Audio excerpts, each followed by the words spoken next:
And just because Barbie has a size 0 waist and wears dark makeup, does that mean that's the only way to be beautiful? I mean, what kind of message does that send to men like me? I always remember that this is just a silly toy, and it shouldn't change the way I look at myself. And if anyone has a problem with me being myself, well, then they're probably not really my friends. I also don't just play with Barbies. I play with Legos and Mega Bloks, because while I definitely like Barbies, I like building things too, and I'm actually really, really good at it. My name is Tim Mortensen. I'm 43 years old, and I know that I don't need to be defined by Barbie. I can be whoever I want to be. This is the Onion News Network. Our Matrix server is about as free as internet chat can be. Join the existing rooms or create your own at chat.freetalklive.com.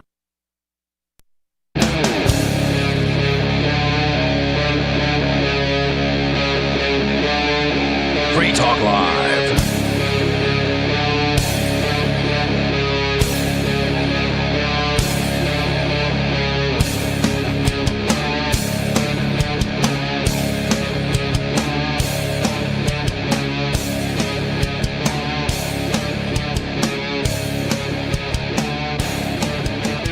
It's Free Talk Live. It's talk radio that you control.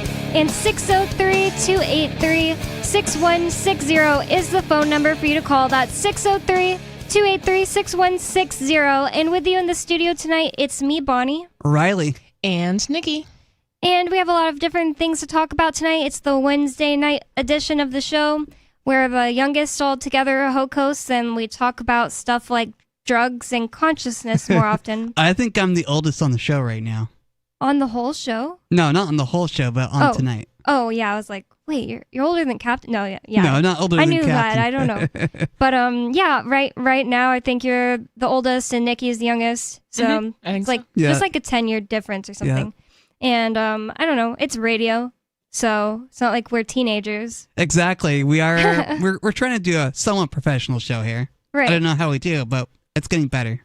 I think so too. But the first story I wanted to talk about tonight this is from the Wall Street Journal. Apparently, social media is not cool anymore. Or at least that's how I'm deciding to put it. Yeah, I'd agree with that. I think that it's definitely getting less and less cool, if anything. Like, It's definitely becoming like a culture war, a ticking time bomb of violence. I don't know if violence is the right word, but a ticking time bomb of passive-aggressive psychological trickery, people just arguing with each other. It's just a waste of energy anymore. It's like, I don't want to check into Twitter, but part of me is addicted to the culture war. And I feel like it's always evolving, right? So like first it was MySpace, and then that kind of evolved into Facebook and Twitter. And then like as those things kind of fade out, Snapchat and then there's like along, Snapchat, Reddit. TikTok, all of those platforms, and I feel like they all appeal to kind of like a different demographic in a different age group. right. You know what I mean? That I always forget Snapchat is social media. I'm always like, yeah, I got rid of all social media. And I didn't even think that I didn't get rid of Snapchat. Well, it feels like it feels more like a messaging platform to me, but I guess since you can post on your story and you can look at other people's stories and people that you don't know, so I guess it definitely is social media, but the way I use it, at least, it definitely feels more like a messaging platform. Yep, exactly. I use it more of a messaging platform, but once in a while I post on my story, and it's like, I don't know, like 15 people that I see post anymore. It's gotten less and less. Oh, yeah, absolutely, yeah. I've had the same Snapchat since high school for I've like never 10 used years. Snapchat. Oh, really? You're not really missing that much, Okay. honestly. That's good to know. Yeah. It's maybe, like you don't use Instagram, do you? No. I was going to say maybe because it's just like a very visual thing. Like people use it for sending pictures back and forth. Yeah, and since I'm blind, and we don't mention it on the show that much, but I am blind and I don't use pictures, so. Yeah, but yeah, you wouldn't really find much use for that. No use whatsoever. The other use for it, though, is going and just sending direct messages. So. Yeah. But the thing is, so they have the auto erase feature. And I don't know, there I have some friends who I not like strictly only talk to on Snapchat, but we communicate I have that too, though. more frequently on Snapchat. And I don't know why, I just need to delete it because I don't have, like, I always you do the thing where you're like, oh, sorry, what did you say? I forgot what you're replying to, because you don't, because the messages automatically disappear on Snapchat. You can so change if you it. don't remember what the person said, then it's just like, what, back if you at and least forth. check it like once a day, then you can change it now, and this has been a thing for like a couple years, where you can change it to where it's like delete after 24 hours. Yeah. So that kind of fixed it, as long as you're checking it like once a day. But Yeah, but it gets to the point where it's like, just message me on Telegram or Signal or text me or something. I feel like I'm basically talking about how much I love Snapchat all of a sudden, but the point of this conversation is that social media actually just isn't cool anymore.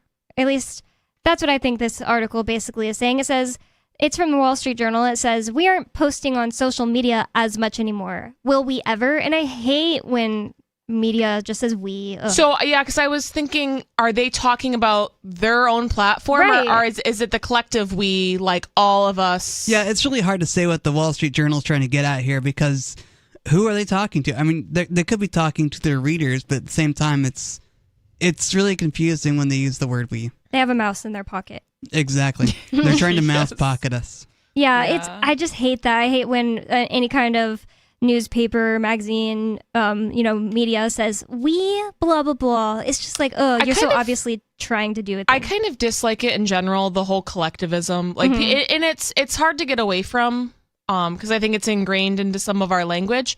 But even sometimes, like, callers will call in and will be like talking about like the U.S. military or the government or something. They're like, we. And it's like, bombed just Iran like, or listen, whatever. I didn't bomb anybody. Yeah. And just because we all, or just because the people who are speaking were born here or live here doesn't mean we're part of the collective United States. I would like to be separate I would like from to be that, an please. individual. I'd like to have Yes. my own space. Thank you very much. Yeah, like just My today. own thoughts, my own thinking, my own will, whatever. I heard somebody do it just today. They were talking about vegetarians look at they were talking about UFO abductions, and they're like, well, maybe they don't see it as a bad thing what they're doing to us, abducting people and testing on them.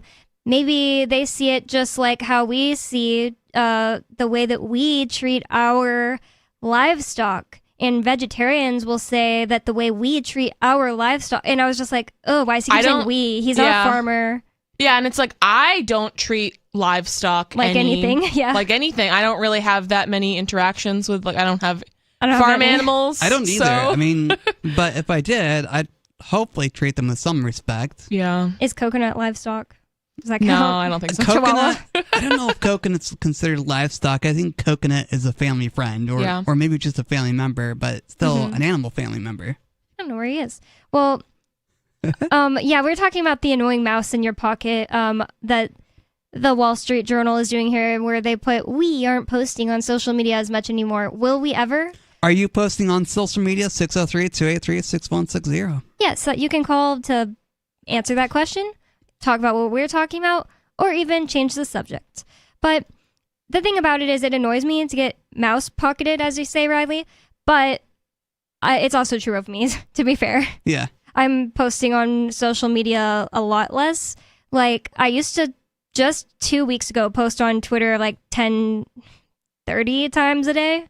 And I just I was getting in a really bad spiral because the government stole my husband. So I was just Which we need to remind the listeners about. The government kidnapped your husband and locked him in a cage for buying and selling electronic digital currency. Yep, that's true. And you can learn more Doing about so that. without permission. Yeah. He didn't get the right papers in place for the so-called government, for the tyrants, despots, and thieves. He did the same thing that some people in this case who are being called victims did, but without permission. Yep. And including the banks. But they don't get in trouble because, well, they had the paperwork. But you can go to thecrypto6.com for that. I think it's thecrypto6.com. Yeah, it's thecrypto6.com. I always mix it up with just crypto6.com. But so like I was kind of feeling like I was spiraling a bit, just like, oh, everything sucks. And then I was like, I need to change something, just gonna make it Twitter. And I haven't even wanted to go back on. Like today, I clicked on someone's link for like Wait, so what did you just, the thing that you changed was just not going on Twitter as much? Yeah, I already didn't have the app. I just I logged out, and then like just today, I went on just to see what this tweet said that somebody shared in a group I'm in that had to do with like the bills in the New Hampshire House. So I was reading that and I saw they had like 3 messages and I replied to them. But I like looked for a second and I was like, yeah, I'm not even like as tempted to just like sit there and scroll. And Yeah. like I was getting to the point where I was like, I'd see those stupid things posted like, who was your 2nd grade teacher's middle name? And I almost was like, Melinda. Yeah, Like, you're like starting to like comment Like- on stuff like that. Yeah, I know what you mean. Yeah. you do, because like when I get like that, I'm like, I gotta step back. My feed is Yeah. full. My feed is full of Mormons and former Mormons, and you know, being a former Mormon nowadays, it's like I really want to comment to all these Mormons and say, "Hey, you know, you may think your religion's good, but those of us who've left, you treat us like crap." Oh. Yeah, I could totally. Do a lot of see them that. treat you specifically like crap? Like No. I've heard many stories. I but- just generally don't comment on stuff much right now, even though I'm really tempted to. yeah. Yeah, and I do think it can be a little toxic, I think, because I will see stuff on my platform of choice, I guess, is Instagram. And I'll see stuff that I either disagree with, and this was actually a super cliche, but this was my New Year's resolution, was to be a little bit nicer in the comment section on Instagram, because I just noticed myself becoming incredibly judgmental in a non-productive way. And I just kind of wanted to step back. And then, you know, like if I use again, cliche, if you don't have anything nice to say, don't say anything at all. Because even if I'm trying to educate someone or save them or whatever, realistically, they're probably not going to listen to what I have to say. I'm Yeah. not going to change their mind. And I just end up looking like a jerk. And that's how I feel about Twitter as well. Just the part about, well, they're not actually listening. Like I feel like most people aren't in the place that like you two and I are at, as far as like, oh, I want to know what the truth is and actually get Yeah. at the truth. And Most people don't care. change my Right. Most mind if I people hear just- something. Most people just want to yell at each other on a keyboard, and They already believe they're what they having- believe. Yeah, and absolutely. it has nothing to do with knowing. It only has to do with belief, literally. And I think that's the problem with a lot of people. Like here on the show, we can have a conversation if you call in, and we can have a conversation with you. If you disagree with us, we want to hear about it. We want to talk to you about your disagreement with us, because to us, disagreement is extremely important. We can get to the bottom of what the truth is if you disagree with us. But on social media, we can't do that. Yeah, and that's a great point. I feel like Free Talk Live and talk radio in general is such a better platform to have these sort of debates on. I think it is like the voice aspect of it versus the text aspect of it, because you're commenting back and forth on whatever social media platform, and I just don't always think, sometimes it works, but I think in general it isn't a great method of having a legit debate. No, it's really not. Like a lot of times I say things that sound mean, but I'm joking, but I'm also being mean. But like I know that when I deliver it in person, people don't take it actually mean. It's like a joke. And Yeah. when I do that on Twitter or something, it does not translate. It just sounds mean. because when you think about it, what do they say? 80% of our communication is body language, and in that also comes like tone Yeah. and delivery of how we say things. So the pitch in our voice, all these things create how we're communicating with people. So it's not just the actual words that you're saying. There's so much more to communication, and all of it gets lost in text. I wonder if that's done by design for the social media people, social media companies, to get us lost in translation when it comes to communication. Because when the people are lost in translation with communication and they're not communicating effectively, it's going to create anger, it's going to create misunderstanding, and eventually it's going to spill over into regular society. Yeah, it creates division. And I think there is a ton of division on social media. And also, like, I see, like, the social media, but also, like, via text. I know a lot of people who will say things to you in the text format that they would never say to you, yeah. either over the phone or in person. Yeah. That's know? so true. And I've actually had people, like, apologize to me before and be like, I'm sorry, just sometimes I get behind the keyboard and either that keyboard warrior comes out or or, I feel more confident to say things that maybe, aren't the nicest. Yeah, and it's like our shadow aspects come out when we're hiding behind a keyboard and no one can see who we really are. And sometimes that can actually be, I think, a good thing. Sure, Like, I mean, I agree, but at the same time, it's like, how about we really show ourselves off to the real world instead of hiding behind a keyboard? Yeah, well, I definitely understand and agree with you guys about the division aspect. Yeah. But a lot of times I feel like anonymity on the internet is a really good thing. And I've never had a fake Twitter, but I think about it all the time because sometimes I have things I want to say I don't really want associated with my name, but I really feel. And maybe it's like not going to sound nice, but not to be mean to someone or something, but about like the state of the world, how I'm feeling about the state of the world, blah, blah, blah. Yeah. And I don't really want it associated with my name, like I'm online complaining about stuff, but I think that it can be a good way to get that out. You know what I mean? Yeah, and there is a certain aspect of danger when it comes to like what you're saying on social media and how you're portraying yourself. I mean, I own 2 businesses, so everything I say could be used to be associated with my businesses. Yeah. Sure. And in one of my businesses, I actually have a business partner. And I think about that sometime because I'm the one that controls our business Instagram. And we, for the most part, have very similar philosophies. But there's a few points that I'm a little bit more, let's say, extreme on. Mm-hmm. And I think about that and I'm like, sometimes I will kind of put a disclaimer or just be like -Nikki, just so they understand it's me writing it and not her. Even though, like, yeah, she's in the business with me, like she's going to be associated with me. And, it's just, I think about that sometimes that it's like, okay, well. I do it with like the Free Talk Live, social media and other stuff. Like on the Odyssey chat, I called Libertariat, who's a troll, a loser. And I was like, I probably should have put -Bonnie because I just don't want people to think like, oh, it's Captain or something or Ian Yeah.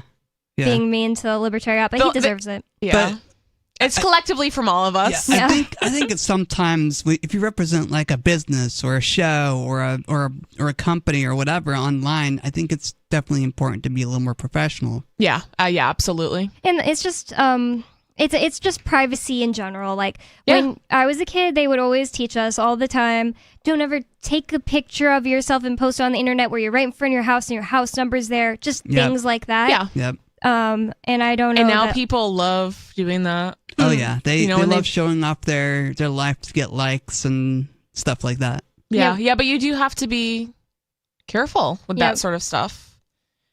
Yep, definitely. Well, why do you guys think this is going to be? Why do you think people are going on less? I'm actually surprised by it. I don't know if I believe it. I'm surprised honestly. by it too because it seems like social media has dominated the culture a lot. But I'm wondering if it's because people are just getting tired of keeping up with the Joneses or the culture wars going on. I'm wondering if this particular article is talking about like maybe Facebook. And they're because there's always new social medias coming out. So maybe when they're talking about social media, they're talking about a couple particular, like the big ones, and maybe a lot of people are kind of migrating off of those platforms. A lot of younger Gen Z, or I guess like mid Gen Z that I know, like people who are teenagers right now, 20, 21, they don't go on social media. They've never had an Instagram. Oh, interesting. Really? See, I don't know if I know a lot of that age group. It's like maybe TikTok, definitely TikTok. But so this shocked me when I first started noticing it because I was like, I would just hang out with all the people I went to high school with. It would be weird for me to hang out with people who are currently high schoolers. But then when they were graduating, or I would go to a concert and there'd be like a 15-year-old girl, and I start talking to them just because we're like waiting in line next to each other, and you can't tell they're 15. They're so pretty and grown up. I know it's the makeup and the dress, like how they dress. Yeah, how they they look carry like they're themselves. adults. It's for sure dangerous. Just for men, but we're getting off topic. But so you know what I mean? the specific situation I'm talking about was 2019. I was talking to this girl. I was like, "You're 15. You look older than me." But anyways, no, I didn't say that. But I mean, that sounds mean, but she probably would have been like, yay, thank you. Because she was like, obviously wanted to look grown up and stuff. Yeah. But like I was talking to her and she was like, I don't have Instagram. Well, I have one. Or yeah, Instagram. But I have one, but like I've never posted on it. Like what? Yeah. That's so weird. That made me like blow my mind. I was like, whoa, I meet people and I'm like, oh, add me on Instagram. Like to everyone I meet that's like my age. But I've learned more and more since then. That was just like the day I first heard of that. Like her and her friend she was with, they were like high schoolers, I guess. Yeah. And more and more since I've learned that, it's like everyone, like my sister's age and younger, she's 4 years younger than me. They just basically have TikTok and they like have Instagram but don't post on it. So what do? They don't have any social media at all? They just have TikTok? They definitely have, like never had a Facebook in their life ever. Yeah, I guess that's normal because I feel like Facebook is more older folks. Yeah. My girlfriend Alana says Facebook is for old people. Around like how old is she? Like a millennial? She's Gen Z? 25, so. Okay, yeah. Yeah. So that all checks out. Yeah, checks out. I kind of do believe it. I feel like I've met more and more people in my life who aren't just young people who like for some reason hate Instagram and Twitter, but even people like my age and older who are just like, yeah, I'm getting off of it. I realized it isn't like very productive for me. It's wasting my time. Just so many people. Like sometimes I feel like social media is just like the ghetto of the internet because it's just like you go on there and it's like there are not very many like high quality people to conversate with. Well, you're not like learning there. You know what I mean? Yeah. I think the internet can be so valuable. It's such a valuable resource, but many people use it in non-productive ways. Yeah. And like with TikTok, it's like, you know, TikTok's a great example because some people, their feed is full of like educational contents and news and all these, you know, like more productive content to be consuming. And then some people, it's just more, I don't want to, I guess just like traps. dumb stuff. Yeah, just stuff that's not like actually just important. Entertainment. Yeah. In my opinion. And it's like, I definitely use the internet for some things that are just entertainment, not to be taken seriously. So I'm not like judging anyone like that. But I also just like, I couldn't imagine just immersing myself with that all day in and out, like there at all needs times. to be boundaries with it. And I do think entertaining content and comedy, I think that is so valuable, especially where we live in such a high stress world these days. And we're like, constantly being bombarded with like news from all around the world, and most of it's really negative. Oh yeah. So I do think it's it overwhelming. can be, it is overwhelming. So I think those like just funny, you know, you're just watching, you know, videos and it's funny and you can laugh and enjoy it, or movies or whatever. I do think that's valuable. But it probably is a good thing to also be like knowing what is going on in the world, I think is valuable. I think that's really important. I think a lot of people kind of have the blinders on and they're not aware of what's in our food. They're not aware of like what the power, you know, like what's going on with the powers. Like how the government works, you know at what I mean? all. Yeah, like they don't understand any of that and they're just kind of like blindly following orders, and they're just more interested in materialism and consumerism, and they're not really, and to each their own. I mean, like people should have the right to do whatever they want. I just don't think if you're it's stuck good. in like survival mode, it kind of makes sense. Like why would you want to sit around learning about how the government works? 603-283-6160. I just think it's like balance. Like you should balance your life effectively in every single way. 603-283-6160. It's Free Talk Live. More coming up.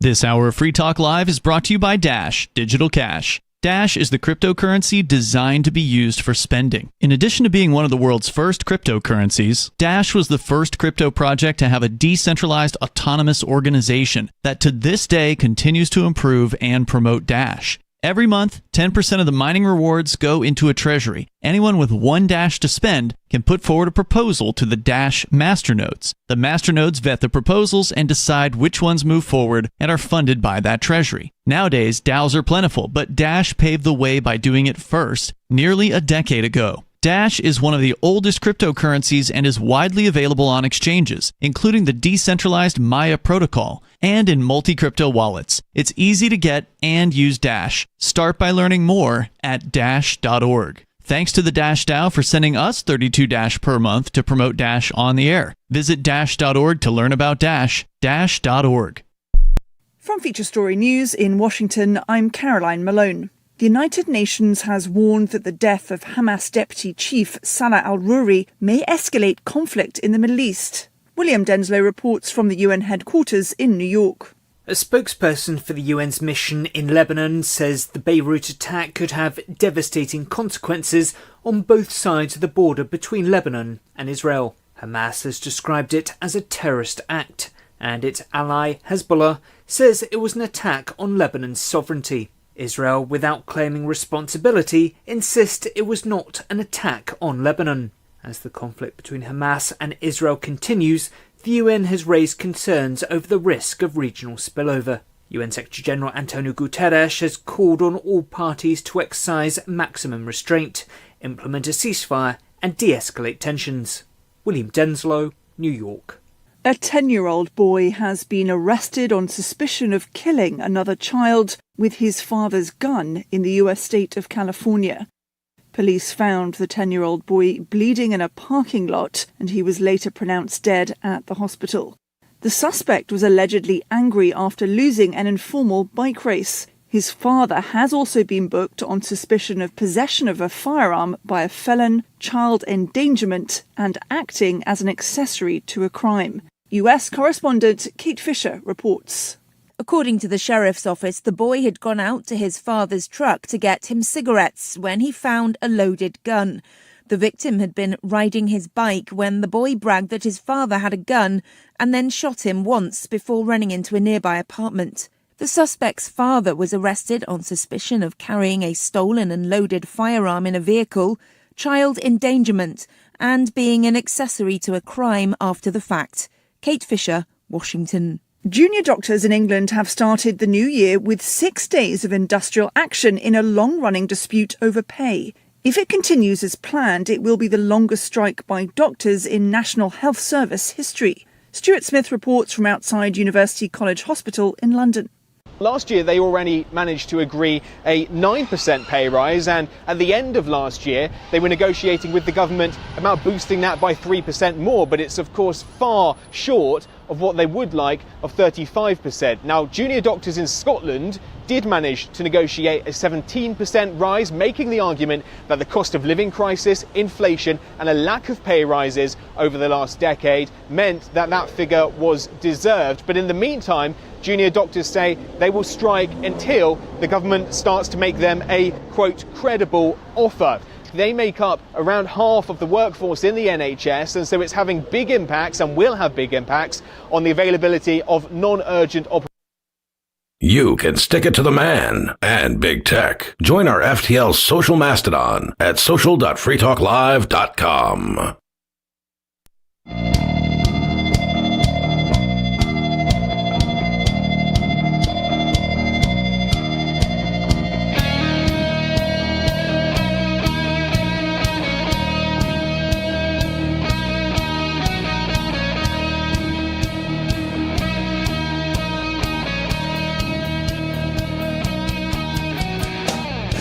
It's Free Talk Live. It's talk radio that you control.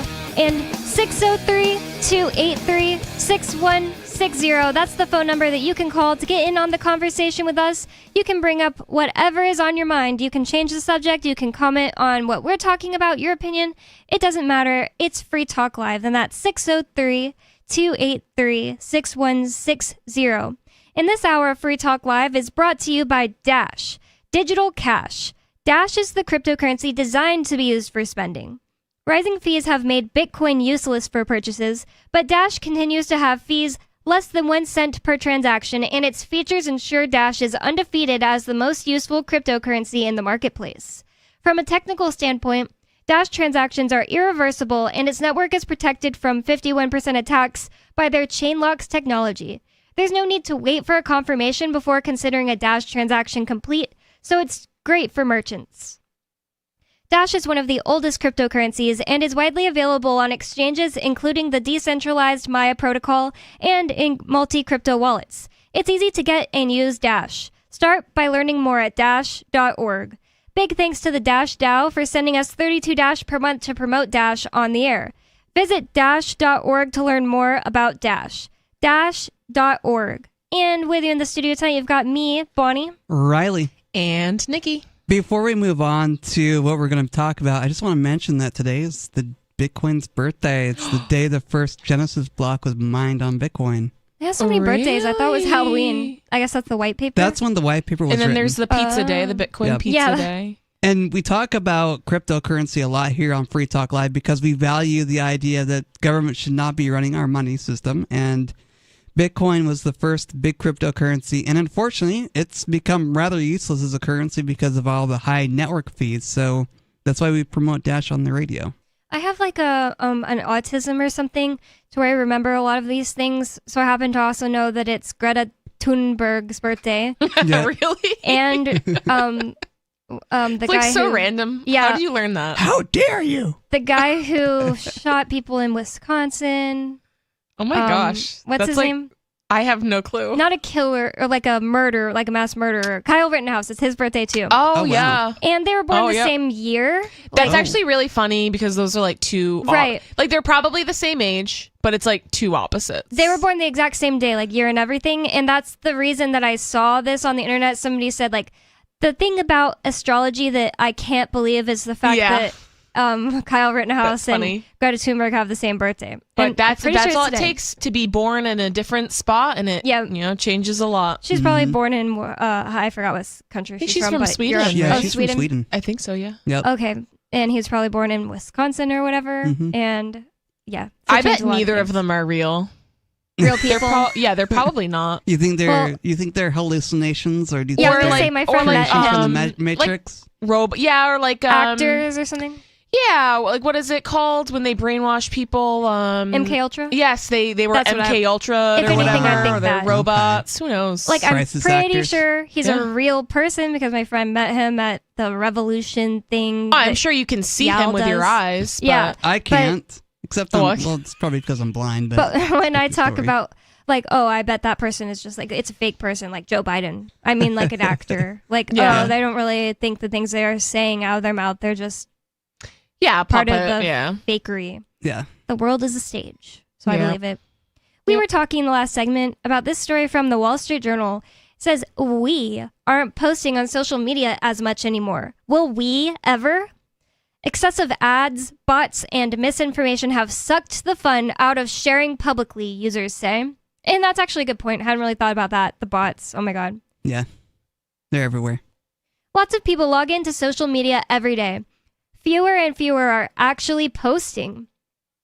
Isaiah Hugg spends roughly 2 hours a day scrolling through Instagram. Oh my gosh. But his last post to his main feed was over a year ago. And see, that's what I'm telling you about young people. I wonder how old he is. He occasionally posts stories which vanish after 24 hours. Quote, I don't need to add more friction to my life and have people bickering about who I voted for or what I think. The 24-year-old Marine artillery officer who is based in Carlsbad, California said. And I'm telling you, everybody his age is like that, I think. It seems like to me. He prefers one-on-one group chats, which he calls private networking.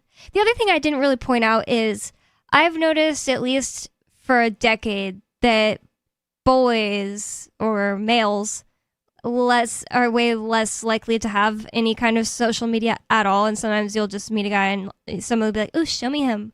And like he doesn't have anything. Or like at least not posting photos. You might have a Facebook with like an old picture and he's just like friends with his mom and like you don't have a picture of him to share. Yeah. Yeah, it's like the opposite of birds, you know. I mean, that sounds so random. But you know how like male birds are typically very colorful and flamboyant. I feel like that's kind of how human women are, where they have to be, you know, like they like to wear makeup and they're almost like they're the ones trying to attract a mate and they're a little bit more into their, you know, appearance and yeah. I just think that women have so much more fun doing that stuff. Like I don't paint my nails to attract a mate, but it's one of like the top most fun things I can think of, you know? Painting your nails? Yeah, just like decorating things on me. I put blue eyeliner on today. Why? Yeah, but that's the so girls like to be more typically girls like to be a little bit more decorated and more out there, and men just don't always care as much. Like, I used to feel like my Instagram was like a work of art over time of my life and pictures and my face. And I just kind of got really tired of it really suddenly. Like, I just was like, I don't even want to look at Instagram anymore. I don't care about what anyone else is saying. And I kind of became that type of person for a while that just mostly posted on stories and not like on my Instagram anymore because it seemed just pointless. Like, I don't know, I had a lot of changes in my life all at once and it just got me thinking, and then I just felt like it was just like I didn't know the point of it anymore. I don't know. It says, billions of people access social media monthly, but users are posting less and favoring a more passive experience. Surveys of users and research from data analytics firms say. Okay, yeah, so what you were just describing, and I think I know a lot of people who kind of, you'll see them like a lot of things, but they don't really post or share. Like, I'm not posting or sharing a ton because, like the other person said in this article, I don't feel like people need to know, like, my thoughts on the government or whatever, because I'll just write about it in my journal and reflect on it later. Yeah. Maybe, I wonder if the rise of social media has any correspondence, like if there's a downward projection of people writing in journals, or if anyone could know that. Oh, I'm sure there is. With like a survey, I guess. Yeah, I'm sure there is, because I also think, in regards to journals, it was something to do. And, it's like same with like people don't read as much books anymore. Because there are all of these other things that you can do on the internet. So it's like not everyone is going to take the time to write in a journal when they could watch a YouTube video or watch a movie or something. Mm-hmm. I do like to write, but for whatever reason, I've for years just felt like I couldn't just write in a journal. And I used to, like, especially as a kid and a teenager, it was just really fun to write like in a diary to me. And I stopped doing that, but I have one right now specifically for writing down my dreams. Yeah, dream journal. And I feel like that's like, I don't know, it kind of like jogs my brain a bit more than any other, like not any other, but like most other things I could be choosing to do. Yeah. I think journaling is very valuable for that reflection aspect. So like dream journals. Like, so for me, I've been keeping a journal since 2009. So I have a lot to look at back on. It's like 300 pages worth of stuff. So I'm excited to look back at my journal entries and occasionally think, I've changed a lot in the past year or two. Like, I've moved to New Hampshire from Utah, and it's just, I like to look back at past journal entries and reflect on my life. And you know what? Has changed. I just realized that I think that like Snapchat took the place of that for me, because Snapchat lets you look back at things. Oh yeah, like the memories. Yeah. When I feel like looking back, I think of something and I feel like looking back, I will like scroll to that part of my memories in my Snapchat. Yeah. So maybe, I don't know, maybe that'd be a fun thing to start doing, because it is it is similar. It's like a visual or like photo journal. Yep. I suppose. But I mean, I feel like I've lost a lot of like, what was I thinking about at the time? Because just maybe 2 weeks ago, I found where I had written down some thoughts I had after watching like a spirituality video. I don't know why I did this, because I wasn't like planning to keep a long journal. I was like, what is this? I read it and I was like, I forgot all about that thought process, and it's really interesting. I like it. Like, I wish I didn't just write it down and forget. Yeah. Maybe I should do it more. But yeah, I think that's so valuable to be able to stumble upon stuff like that and be like, oh yeah, and it kind of, brings that back. Because I even think about that with, I read a lot of books, and I probably lose a lot of that. Yeah, I think about that too. Of that, knowledge. Yeah, when you read a book and don't write about it, it's get lost somewhere. Maybe I should do that. That's a great, oh my God, these are all great ideas. Like with the dream journal, I think it's like something that's just barely breaking the ice of helping me be able to start writing, because I felt like I just a block when I thought about writing a journal every day. Yeah. But it's something I already just thought of, or, just experienced, and I can write it down. Our ancestors definitely kept journals, and it's really nice to know that they kept their journals because then we can read about their histories, we can learn about them. Yeah, well, like a lot of memoirs and stuff that were because somebody found their journal and it taught us so much about history and what it was like to be a person in that time period. And I feel like social media will have somewhat of a similar thing in the future, but it probably won't be exactly the same because you won't write down things you don't want anyone else to know until you're dead. Journals are more personal, and I also feel like with social media, there's such a flood of information and such a flood of content. It's like, you know, if I want someone to look back on my life, it's like, okay, they're just looking at a bunch of memes and like photos of me, and it feels like it's more surface level where there's a lot more depth to a journal, especially a personal journal. You know, if you're writing like an autobiography or like a memoir or something, that is something you're intending on sharing with people, but a personal journal, I mean, that it almost feels invasive to read someone's personal journal. You know what I mean? Yeah, I mean, Do I you wouldn't keep read a someone journal? else's. 603-283-6160. Well, I read my ex-husband's journal. Anyways, billions of people access social media monthly, but users are posting less and favoring a more passive experience. Surveys of users and research from data analytics firms say. In an October report from data intelligence company Morning Consult, 61% of U.S. adult respondents with a social media account said they have become more selective about what they post. And that's kind of vague. The reasons are varied. People say they feel they can't control the content they see. They have become more protective about sharing their lives online. They also say the fun of social media has fizzled. You know, since we're airing our grievances about social media, another thing I don't appreciate is how social media has it changed from you following people and then those people were in your feed. Now, even on Instagram, it's like they're constantly suggesting, oh, you would like this, you would like this. It's like the whole thing is a For You page that you would see on Twitter or TikTok. Yeah. And to me, that's really frustrating because if I wanted to see that content, I would follow those people. It's like, and it's okay if it's separate, if they're like, okay, this is where we recommend stuff for you. If it's a two separate thing, but because Twitter has that. Yeah, now with Instagram, it's like I can't separate my feed. It's almost like they're advertisements for these random things. I would love that if Instagram had the ability for you to choose, because back in high school, I don't even think I had an Instagram in middle school, but definitely high school, I found it very fun to go on Instagram and look at what specifically my friends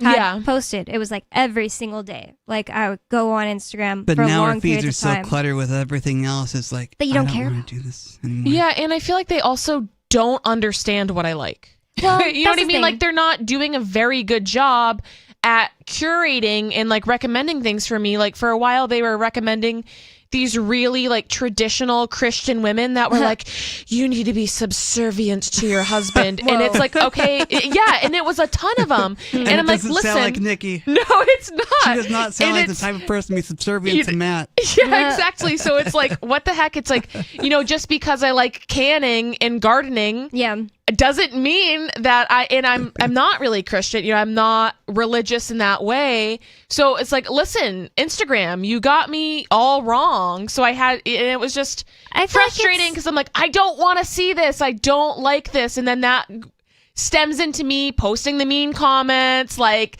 this is disgusting. Like, you shouldn't be teaching your children this. Yeah. And it's just judgmental. And it's like, that's such a good point. I just don't want to see it. You know, I just feel like it's a double-edged sword because there are instances where I feel exactly the same way. Like, why is it showing me this? I hate this. I go and block it and tell it, do not show me more like this. Like on Twitter, at least it has that. I'm not sure about Instagram, but it's a double-edged sword because there are also some accounts that I would never have found any other way. Yeah. Like I don't know. People live in other states and I follow them more for like the informational stuff they post. Oh yeah, absolutely. I would have never found them if it wasn't suggested to me, but for the most part, it's really off base. And then sometimes you like one post, and then all of a sudden your Instagram is filled with nothing but crazed Lana Del Rey fan postings. Yes, because you like one thing about her. Yeah, absolutely. Yeah, that's so sometimes like cringy. Or like the YouTubers I like, Sam and Colby, have a lot of like tween girl followers that post stuff like Colby when he has a bit of facial hair, heart eyes. God, And it's like, no. Jesus. And you're like, I really don't need to see this. I really don't. It says this lurker mentality, and do you guys know what lurker means? Somebody's just there to look. Yeah, they don't really comment or like or anything. Yep. Says this lurker mentality is widespread across meta platforms, Instagram and Facebook, along with X and TikTok. They have become some of the most powerful companies and platforms in the world due to heavy usage and interaction from users. Any threat to that interaction is a threat to their business. The companies are responding. They are investing in more private user experiences like messaging and making interactions more secure, and encouraging people to post to a more intimate audience, as with Instagram's recently expanded Close Friends feature, which Instagram and Snapchat both have this, where you can post to your story, but you have curated a list and only your close friends can see it. David Kennedy, a 27-year-old office assistant in Chicago, has 4 different TikTok accounts. 3 for posting, 1 for scrolling. Wow. That's funny. An aspiring model, he loves to post photos on Instagram too. His friends, not so much. In a sea of Instagram reels from influencers, it is rare he spots a familiar face. Oh yeah, that's so true. I hate the reels. It's like Instagram tried to become TikTok, and now it's like you see a bunch of videos, which I don't really like on Instagram. Yeah. I wish it was just... And that's the thing. I do enjoy Instagram because I follow so many really awesome pages that give me a lot of educational content, and and it also gives me a platform to market and promote my own business, which is fabulous. But it's trying to be something it's not, and occasionally it does get frustrating. Yeah. But like clearly people like it because a lot of people use the reels. And since I don't go on TikTok, I don't mind the reels because I don't get that on other platforms. I just think TikTok does the best job of probably reels. So because that's their whole thing, they're so good at it that it just everything else seems like ghetto TikTok. Like it's just like and you'll tell because sometimes people will be narrating their reels on Instagram. And they'll say, oh, I am making this video for TikTok or something like that. So they are reusing the content where there's this feature on a lot of social media platforms where you can share to different pages. Yeah. So I can post something on TikTok, let's say, and it'll post to my Facebook and my Instagram and my Twitter. So to get the most, to get your post out there the most, people will post everywhere. So it's kind of like recycling content. Yeah, and sometimes it doesn't like cross over. Like I see people try to put shorts on Odyssey. That's just, don't do that. It's stupid. But even you can do that on YouTube now. Yeah. They have shorts on YouTube. And I don't love the shorts. I think there's a time and a place for it, but I think and we've talked about this on the show before. I can't remember if it was a Wednesday show, but it's creating or appealing to people with very short attention spans. Yeah. So now we're having this entire generation of people who can't pay attention for longer than like 2 minutes. Yeah. And it's like, how are you actually like, because when you read a book, for instance, it's probably going to take you anywhere from like 4 to 10 hours. Oh yeah, you got to get into to read that book. You have to meet the characters, learn about the story. Well, and even if it's like nonfiction, it's like you can get some information from Instagram or from a TikTok, but you're going to get so much more depth of information in a book or a podcast episode. But people can't even pay attention for a 45-minute long podcast episode anymore. Yeah, and I don't understand that because it seems like lots of people have loved movies like my whole life, and I've never really been a movie person, but now all of a sudden people can't watch a YouTube video.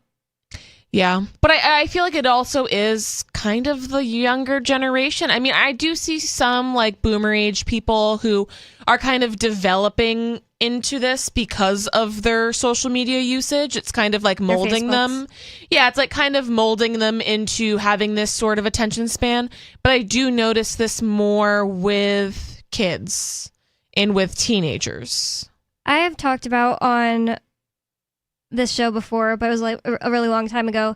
One thing that I think social media has done to old people, and I don't like it and I don't get it, is their misuse of ellipses. I don't know how to make that plural. They're constantly like, how are you today? ...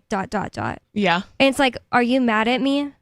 And I didn't know that other people thought about this, but one day I was just like, it was so annoying. Like everybody I worked with was at least like a Gen X person or older. And I Googled like, why do old people put ... after everything? And there was like a whole article. With somebody complaining about it. It was like, I'm always thinking my mom hates me or is disappointed in me or something because... Or they have more to say. I mean, an ellipsis is, to me, is like, I've got more to say. Then why aren't you saying it? Or like or trailing off, or a pause. They just use it for period, and it makes no sense at all. And I'm not saying all old people, but tons of them. Like, they'll be like, haven't seen you in a while, ... And you think that if I said that to someone my age, I think that they would immediately take it like I was like, you're avoiding me. You know? Or something, Or like something. Because, it typically, it just means there's more there. Right. That you're either not saying or you're going to say. They're misusing it, literally. They're not using it correctly. And it's so weird. And I think it's Facebook. Because I see it all the time on Facebook. And I don't know why. Where did they learn it, though? They must have learned about it in school. I feel like we didn't even learn about it in school. But that's the thing. It's like when you're learning...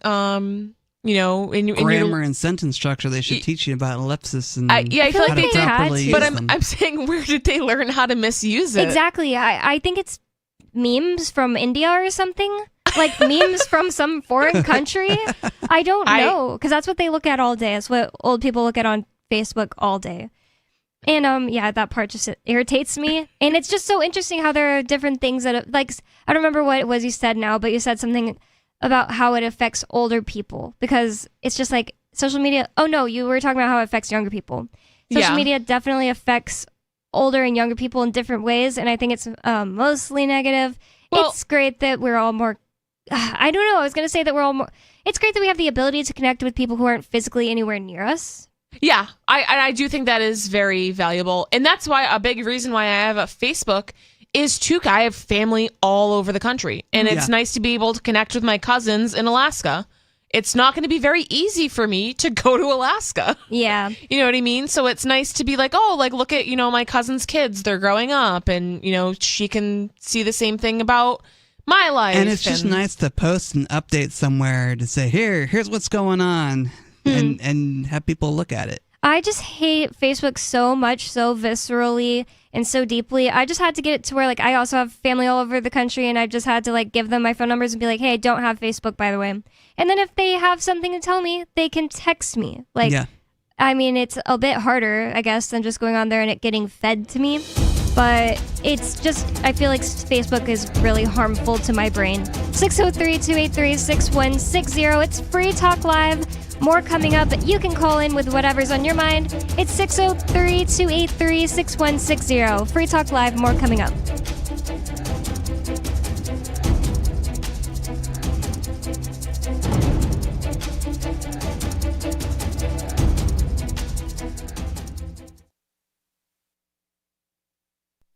On Free Talk Live, we're bringing people to the ideas of liberty every day. From wrestling superstars like Glenn Jacobs. You guys really are having an impact, I believe. Like I said, a lot of where I am now is due to listening to Free Talk Live. You changed my mind on some very important issues years ago. To random people tuning in on the radio.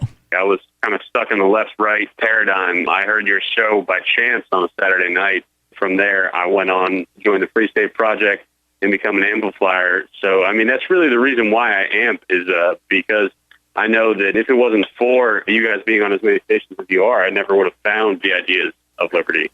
You can help more people hear the message of liberty by joining Free Talk Live's AMPS program on Patreon for as little as $5 a month. And you'll get access to special perks. Visit amps.freetalklive.com, amps.freetalklive.com. My name is Jacob Hornberger. I'm president of the Future of Freedom Foundation, which Congressman Ron Paul awarded for having an outstanding freedom website. Write us at fff@fff.org, and we'll send you a free 3-month subscription to our monthly journal of libertarian essays and our booklet, Economic Liberty in the Constitution, which George Mason University economics professor Walter Williams praised in a recent column. That's fff@fff.org. What if you want to hear the latest episode of Free Talk Live, but all you have is your phone, you forgot to download our archive, and you have no data connection? You can call our Listen line at 641-793-0191. That's a long-distance number, so you may incur charges. If not, listen as long as you want. 641-793-0191. The Free Talk Live Listen line, 641-793-0191. You're listening to the live edition of Free Talk Live. Hour number 2 is next, after the news, here on the Liberty Radio Network at LRN.FM. From Feature Story News in Washington, I'm Caroline Malone. The United Nations has warned that the death of Hamas Deputy Chief Salah al-Rouri may escalate conflict in the Middle East. William Denslow reports from the UN headquarters in New York. A spokesperson for the UN's mission in Lebanon says the Beirut attack could have devastating consequences on both sides of the border between Lebanon and Israel. Hamas has described it as a terrorist act, and its ally Hezbollah says it was an attack on Lebanon's sovereignty. Israel, without claiming responsibility, insists it was not an attack on Lebanon. As the conflict between Hamas and Israel continues, the UN has raised concerns over the risk of regional spillover. UN Secretary-General Antonio Guterres has called on all parties to exercise maximum restraint, implement a ceasefire and de-escalate tensions. William Denslow, New York. A 10-year-old boy has been arrested on suspicion of killing another child with his father's gun in the US state of California. Police found the 10-year-old boy bleeding in a parking lot, and he was later pronounced dead at the hospital.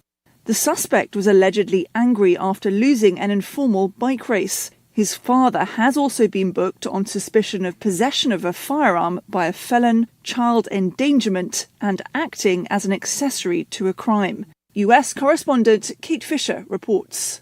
According to the sheriff's office, the boy had gone out to his father's truck to get him cigarettes when he found a loaded gun. The victim had been riding his bike when the boy bragged that his father had a gun and then shot him once before running into a nearby apartment. The suspect's father was arrested on suspicion of carrying a stolen and loaded firearm in a vehicle, child endangerment, and being an accessory to a crime after the fact. Kate Fisher, Washington. Junior doctors in England have started the new year with 6 days of industrial action in a long-running dispute over pay. If it continues as planned, it will be the longest strike by doctors in National Health Service history. Stuart Smith reports from outside University College Hospital in London. Last year, they already managed to agree a 9% pay rise, and at the end of last year, they were negotiating with the government about boosting that by 3% more, but it's of course far short of what they would like of 35%. Now, junior doctors in Scotland did manage to negotiate a 17% rise, making the argument that the cost of living crisis, inflation and a lack of pay rises over the last decade meant that that figure was deserved. But in the meantime, junior doctors say they will strike until the government starts to make them a, quote, credible offer. They make up around half of the workforce in the NHS, and so it's having big impacts and will have big impacts on the availability of non-urgent operations. From bureaus worldwide, this is FSN. With FSN Spotlight, I'm Simon Marks. Today remembering Peter Magubane, the photographer who chronicled South Africa's apartheid regime. He died on Monday at the age of 91, and he was unequalled in terms of the quality of his visual images and the commitment he brought to their creation for more than 70 years. Magubane got his start on Drum magazine in the 1950s, a storied publication that chronicled apartheid's inequities. In the 1960s, he covered the government's crackdown on Nelson Mandela and other anti-apartheid luminaries and caught horrific images of both the Sharpeville massacre in 1960 and the Soweto uprising 16 years later. He was arrested often and spent 586 days in solitary confinement after his detention in 1969. I was prepared to die for the cause of improving my country, to be able to document whatever I can about my country, send it overseas to be seen around the world. Because keeping it in my country won't help me at all. But if it's seen around the world, then the people can begin to use power to change whatever is there. Peter Magubani succeeded in that effort. His images shocked audiences worldwide and even today are a searing indictment of his own country's past. With FSN Spotlight, I'm Simon Marks. And the main news again. The United Nations is concerned there may be an escalation in violence following the killing of a Hamas deputy chief in Lebanon. A 10-year-old has been arrested over the murder of another 10-year-old in the US state of California after allegedly shooting the other child with his father's gun. There's more from us on Twitter at Feature Story. And that's the latest from Feature Story News. Caroline Malone. Jode Cress-Beckman. From claim jumpers to politicians to coyotes, the straight shooter that shook up the presidential race is taking them all on and licking them good. Hello, Jode. Who and what's behind these potato monkey shines? Well, these scientists are trying to mass-produce potatoes that are more resistant to disease, but they're doing so in potentially dangerous ways that alter their DNA. Tater disease, what brung us Irish. Right. You give a tater man's constitution, you can bet he's coming to play old Joe to call. Yes, well, nature's revenge could come in the form of disease now you listen or to allergens. me, taters. You gave a mind of a tater. Jode, please, let me make my point. You're tater-minded and you're looking to infiltrate old Joe's cabin, but you're too late. No. Now you get out, All or right, I Jode. slice your tater heart out and fry it up on my grill. Okay, Jode. Now y'all stay close. You're gonna have my jug band back here, and if Jasper don't let me strum the washboard, we're gonna resort to cutting. This is the Onion News Network. Don't miss a moment of Free Talk Live. Get our archives daily via our podcast at feeds.freetalklive.com.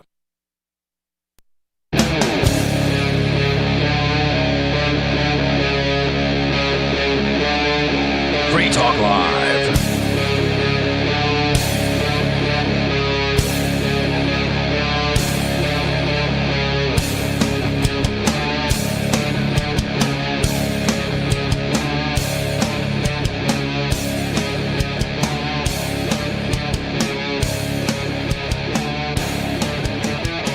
It's Free Talk Live. It's talk radio that you control. And 603-283-6160 is the phone number for you to call in with whatever is on your mind. That's 603-283-6160. And with you in the studio tonight, you've got me, Bonnie. Oh, wait, sorry, I didn't unmute you guys. Sorry. Riley. And Nikki. She's trying to censor me. Yeah, censor. We need to bring in the police and stop her from censoring us. I'm Joe Biden or whatever. Bonnie Biden. Oh, God. But we do have a caller on the line. We have Russell from New Hampshire. Russell, what's on your mind? Hey there. So you unmuted me so me and Riley can talk? Yeah, we can talk, Russell. I'm allowing it. I wanted to ask you guys a question about NHExit and tell you guys about when our hearing is going to happen. It just got announced. Okay. Which part do you want first? The question. Yeah, let's do the question first. The first thing is, I was wondering, amongst the three of you guys, do you think New Hampshire is going to secede first or Texas? New Hampshire. I gotta say Texas, honestly. I would have to agree with Bonnie. I think Texas will be the first to go. New Hampshire is going to talk about it for a bit. I mean, we have some measures coming up that will push the process, hopefully, but yeah, we got to have a conversation here in New Hampshire to the New Hampshire voters, because New Hampshire has a lot of left-leaning voters, and I think secession would appeal to leftists whether they realize it or not. So it's getting them on board with secession that's going to be the challenge. So I think Texas might be the in first Texas, to go. it's already an ingrained conversation based on their history. Right. They used to be like in New Hampshire also used to be an independent state, but Texas did more. Not like as in not part of the United States at all. And then they just joined the United States and they made sure they have their ability to leave if they want, like enshrined, even though. Yeah, I guess that does make sense.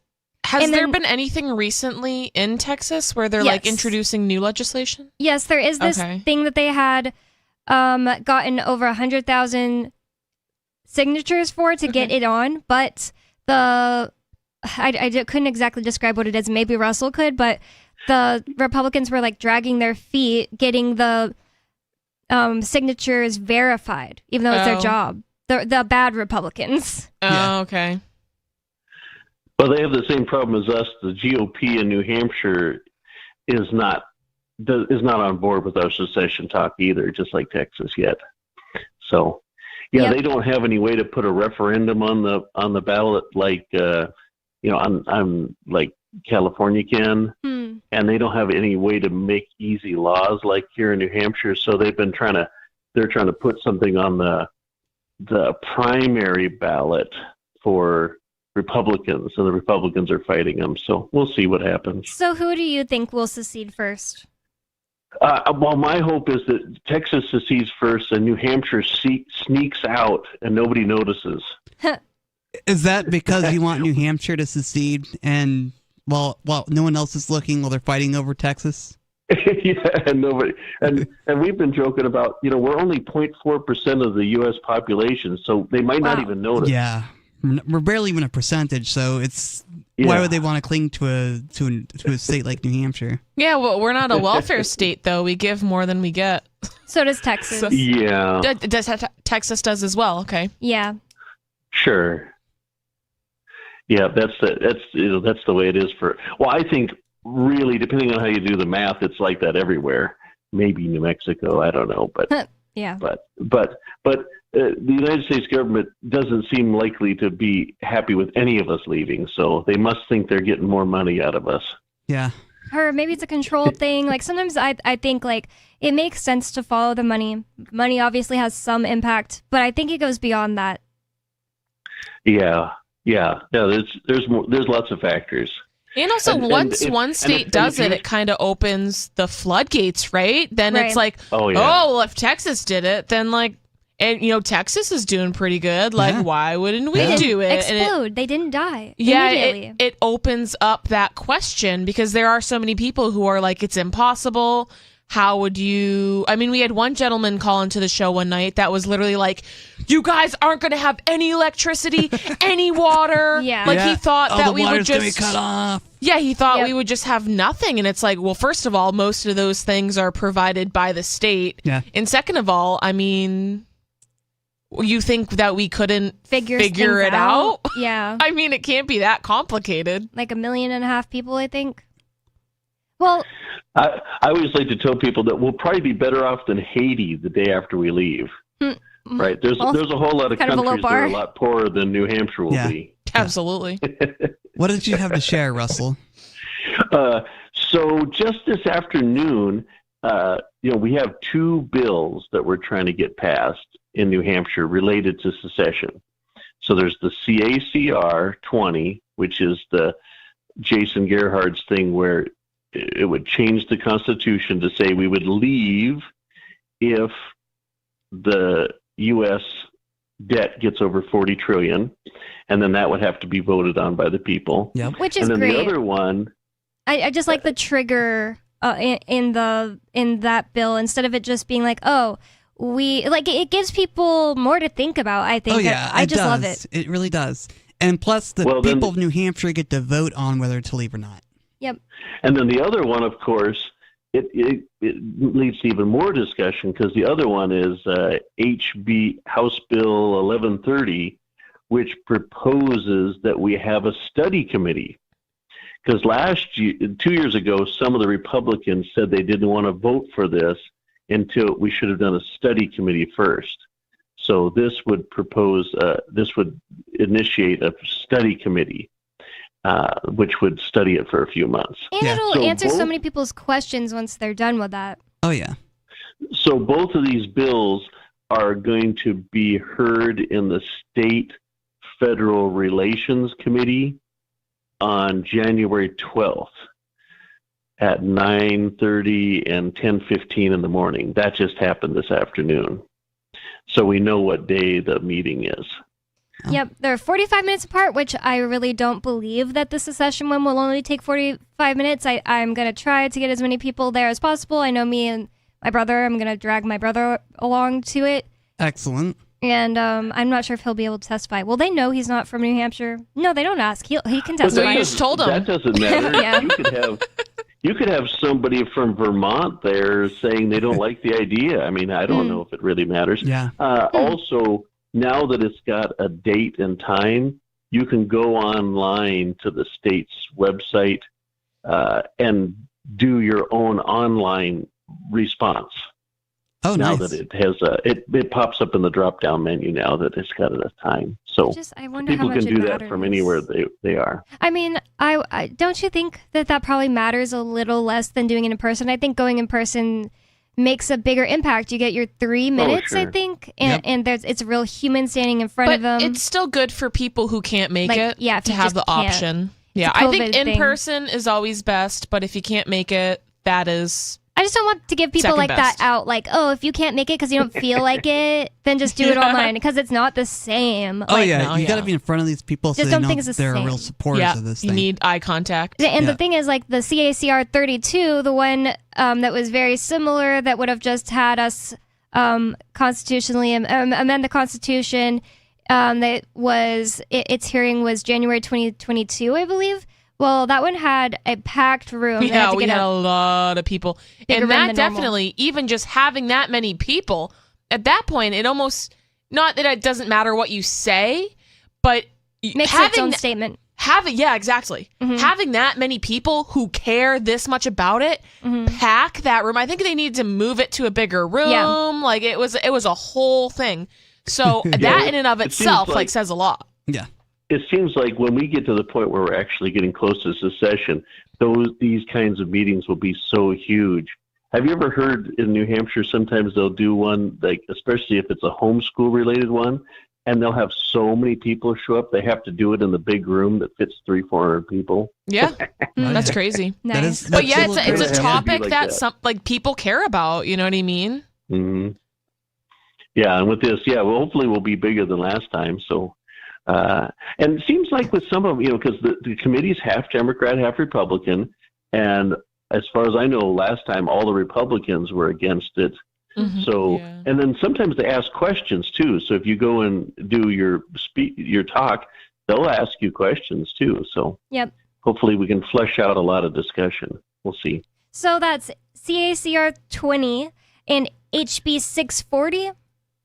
The one I know about is HB 1130. 1130. HB Oh, 640 was something else. I HB looked at today. 640 might be a nullification related No. type thing. Sorry, that was actually that one is regarding decentralized autonomous organizations being able to make a legal entity in New Hampshire, which actually passed. And I'm a little confused about it. It's like, don't they want to be decentralized?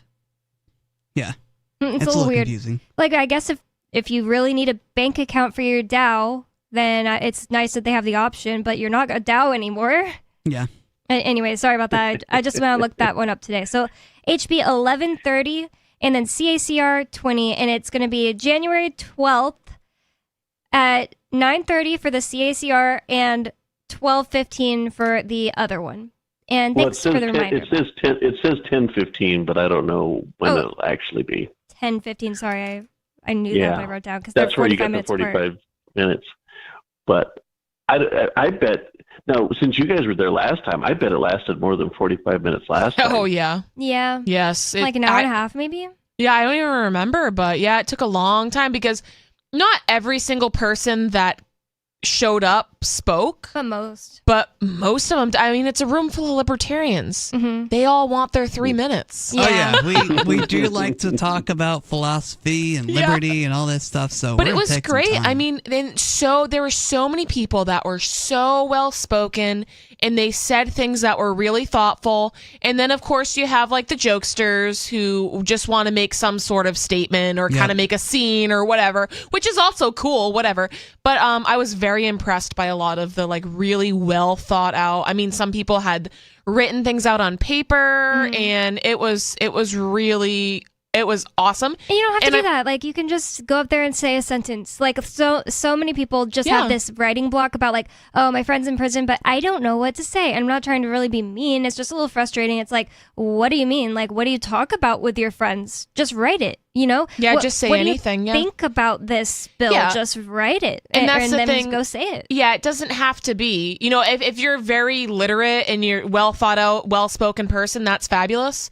But it doesn't have to be that. You can just say like, "This is I believe in this, And this is why it can be very simple. It doesn't have to take 3 minutes. You can take 30 seconds. And I get it. Some people have stage fright and they can't do public speaking. And I respect that as well. But yeah, I disrespect it. Well, anything else for us, Russell? No, thanks for taking my call. Thank you so much for the reminder. I definitely want to keep talking about that every day on the show. And I'm going to probably go on the Keen chat we have here on Telegram and Matrix and tell people, like, if you need a ride, I'll start figuring that out now. Ian was all interested in it, so when I saw that those dates and times were posted today, I texted him immediately, and I told him I was going to go, and he was like, oh, that's wonderful, Bonnie. Like, he acts like I'm doing it for him, but no, I wanted to go. Yeah. What are the dates again? It's January 12th, 9:30 and 10:15 a.m. Okay. And it's going to be at the LOB, the Legislative Office Building. Oh, so it's not at the State House? Oh, yeah, it is the State House, but I think that's either the same thing or another part of it. Oh, okay. The LOB, the Legislative Office Building. So, in the last segment, we were talking about the fact that a lot fewer people are using social media, at least to post anymore. And I think it's kind of an interesting topic. We've barely gotten through any of this article, and we had so much to say about it because, well, social media really affects everyone's lives so much. And I think it's really interesting that social media is not cool anymore. And I think it's a good thing. I think it's really interesting, too, because, things come and go, and it's social media's time to come and go. That's so true. Like, it seemed like something that, like, maybe, 10 years ago, no one would believe you that young people were uninterested in social media. Yeah. And that's not 100% true. Like, young people are more interested in stuff like TikToks where they just sit there and watch stuff. They're just less interested in posting. And I would love to see the internet go back to more like websites. Like just yesterday, I visited a website that was all like these psychics conversations with dead people that they post there. And I was like, I'm on an actual website. Like, I'm not on this psychic's Instagram. I'm not on this psychic's Facebook. I'm on a website. And I feel like that's just like rare for me. Yeah. I'm usually, when I'm on the internet, on a social media platform. You start to feel like that is the internet. And it's a little weird. It would be cooler if it wasn't that way. And things were more decentralized and customizable. I mean, I don't know how to do coding to like make my own website, but some people do, and the internet could be more fun that way. It says here, David Kennedy, I already told you guys about him. He's the aspiring model. Mm-hmm. He says, it can feel kind of lonely sometimes. If you're not seeing what your friends are posting, it feels kind of like you're living in an isolated world. And wow, he put it, that makes a lot of sense. He's talking about going on Instagram, you post, but you don't see any of your friends' posts. You only see a bunch of reels. That does feel isolating. Yeah. That makes a lot of sense. I hadn't really thought of it that way, but a lot of social media, I feel like the whole point is to isolate people because, like, I almost said, we're more connected, but really, are we? Like, I don't think really. we are. I mean, social media is great for posting updates, but at some point, everyone's going to become either passive-aggressive or passive and just consume content. But at the same time, it's nice to be connected and see what people are up to, but we're also really disconnected because we don't see each other. We don't see each other's vulnerability. We see each other's good or bad, and it's not healthy. Well, it's very surface level. Oh, yeah. Right? It's not deep at all. And you don't have the ability to feel their 6-foot biofield, as Angie from our Sunday show was bringing up about COVID. She was saying COVID was mainly employed to separate people, and she said apparently people have a biofield, an energetic field around them that's about 6 feet from their center. I heard her say that, yeah. And it makes a lot of sense that they would tell us to stay 6 feet away because of that. In a survey conducted in the U.S. this summer, research firm Gartner found more than half of respondents believe the quality of social media has declined in the past 5 years. They cited misinformation, toxicity, and the proliferation of bots as reasons it has gotten worse. And oh my gosh, the naked lady bots on Twitter are terrible. They're bad. Oh yeah, like the like OnlyFans ones, the ones that are like trying to scam people. Yeah, like the fake. Yeah, I think it is fake OnlyFans. That is the majority of the. But it's always been like that, right? When you like go to like I remember in the days of LimeWire, it was always like fake porn or what is it? Like, there's local like hot Asians in your area. And I'm like, no, there's not. There's no Asians in my area, you liar. Like this is it's gotten like 10 times worse, and this is the only thing I noticed about Twitter that was so different when Elon Musk took over. People were saying like it's gotten into a right-wing cesspool. I didn't notice that, but you tweet something on Twitter, 3 likes appear at once, and you're like, what the? Who liked it? So, and then you go look at him, and it's like Jessica, a fake, obviously fake person with OnlyFans links sometimes, and it's just like you will get like 10 of those a day if you tweet a couple times, and it's gotten really bad. Oh, like it's like it makes things unfun because you're like, oh, I have notification. It's a stupid bikini girl. It's a dopamine hit that doesn't really pan out. No follow through. Yeah. So I could totally see that as being an annoying thing. It's just annoying. It also makes it feel more like you're in the ghetto of the internet, which I just hate that feeling the most. It does, and that's why I brought up LimeWire, because it's like, oh, like, you know, you're doing something illegal or whatever. You know, like it does feel like, you know, if this was a nice platform, there wouldn't be all these fake bikini girls trying to get me to follow their nudie websites. Porn commercials on the side. Yeah, it's like, oh my gosh. Says ads and suggested posts have also sucked the joy out of apps, some users say. And that's exactly what you were talking about, the suggested posts. Those get so annoying. Oh, you should follow this girl that you would never even choose to talk to in real life. Yeah. Like, why? Meta responded to user complaints saying it would continue to work on improving recommendations to help creators reach more people. The company added a snooze button that pauses suggested posts for 30 days at a time. I didn't know that. Me either. And chronological feeds that temporarily only show posts from people that you follow. And that's basically all that's really important about the article. We could go on, but I think we said mostly all we really wanted to say about social media, which I feel like we had a lot to say about it. It affects our lives a lot, as we have said. And it's just interesting to me. I'm glad that there's an article about social media becoming less cool, because I'm becoming more and more of an introvert. Like when I was a high schooler, the only thing I loved about high school was going there to talk to all my friends.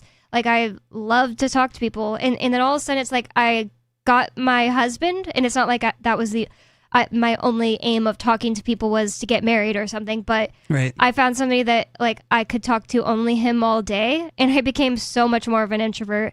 So, but I'm pointing that out, but at the same time, I do have this belief that people kind of need to connect again.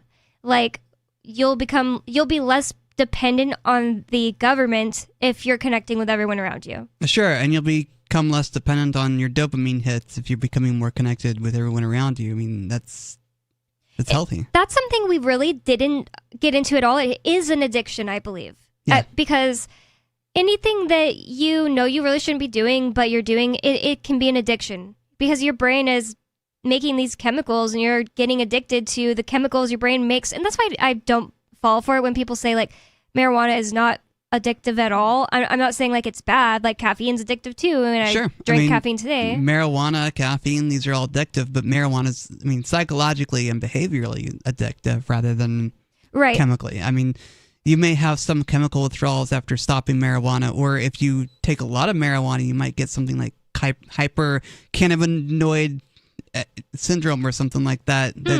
That's just building up all this cannabis in your body, and your body's trying to flush it out, but it's struggling, and so you might get really sick. That happens. Wow, I've never heard of that, actually. Yeah, it's I wouldn't say it's common, but it's getting more and more common as we get higher and higher levels of cannabis products. Oh yeah, I'm sure. And since cannabis is fat soluble, it takes a while to get out, so you gotta moderate your use of cannabis. Wow, that's really interesting. 603-283-6160. What do you think about all this? Are you addicted to social media? 603-283-6160. It's Free Talk Live. More coming up.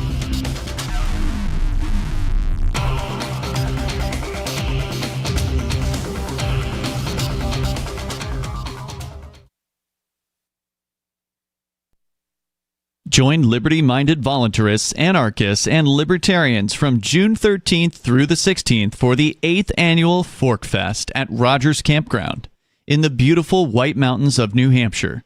Fork Fest is a fork of the Porcupine Freedom Festival, which has sold out in recent years. Fork Fest happens the weekend before the Porcupine Freedom Festival. Fork Fest is decentralized, which means that there's no ticket cost and no one is in charge.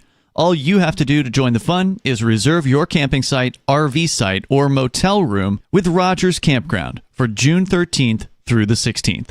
You can find out more at the unofficial website, forkfest.party. You can also connect with other attendees on the Forkfest Telegram and Matrix chat rooms, as well as the Forkfest forum.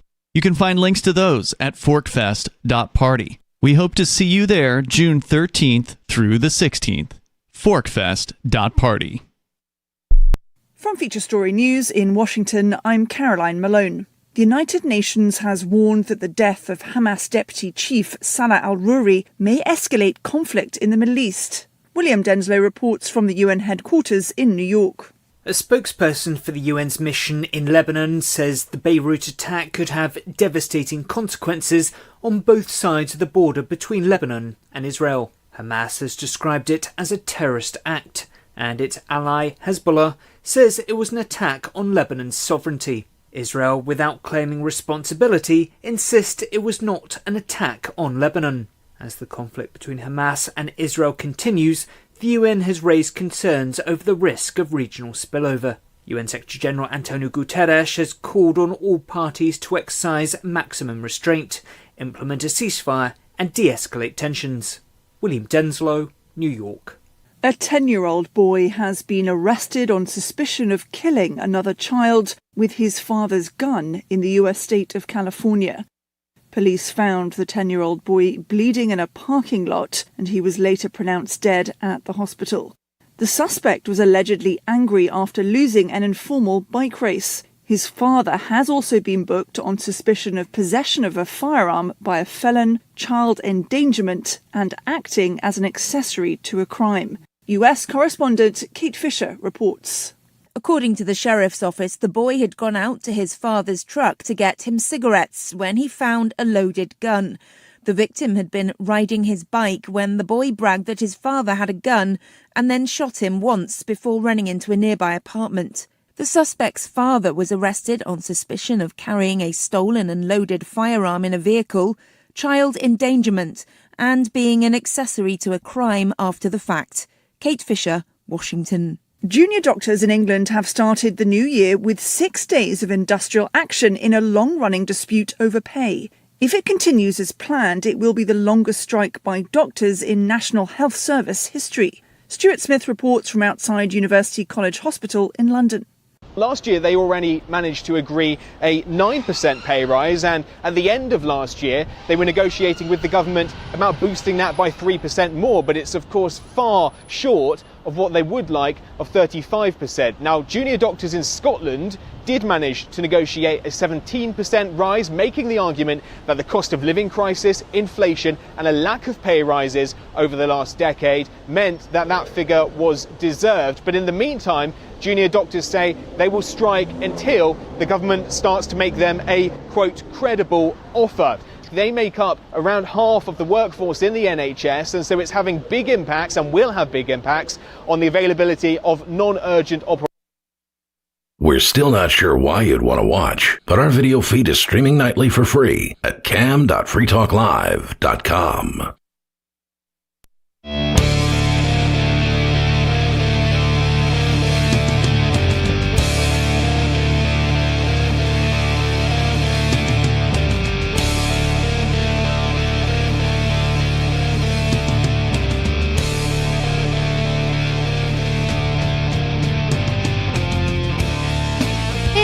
Talk Live, it's talk radio that you control.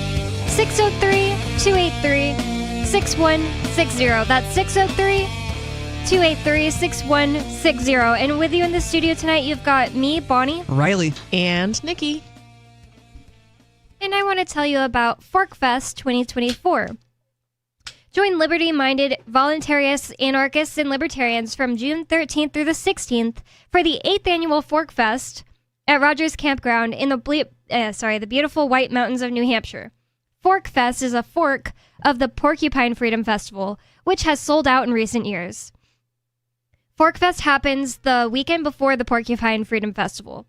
Fork Fest is decentralized, which means that there's no ticket cost and no one is in charge. All you have to do to join the fun is reserve your camping site, RV site, or motel room with Rogers Campground for June 13th through the 16th. You can find out more at the unofficial website forkfest.party. You can also connect with other attendees on the Fork Fest Telegram and Matrix chat rooms, as well as the Fork Fest forum. You can find links to those at forkfest.party. We hope to see you there June 13th through the 16th.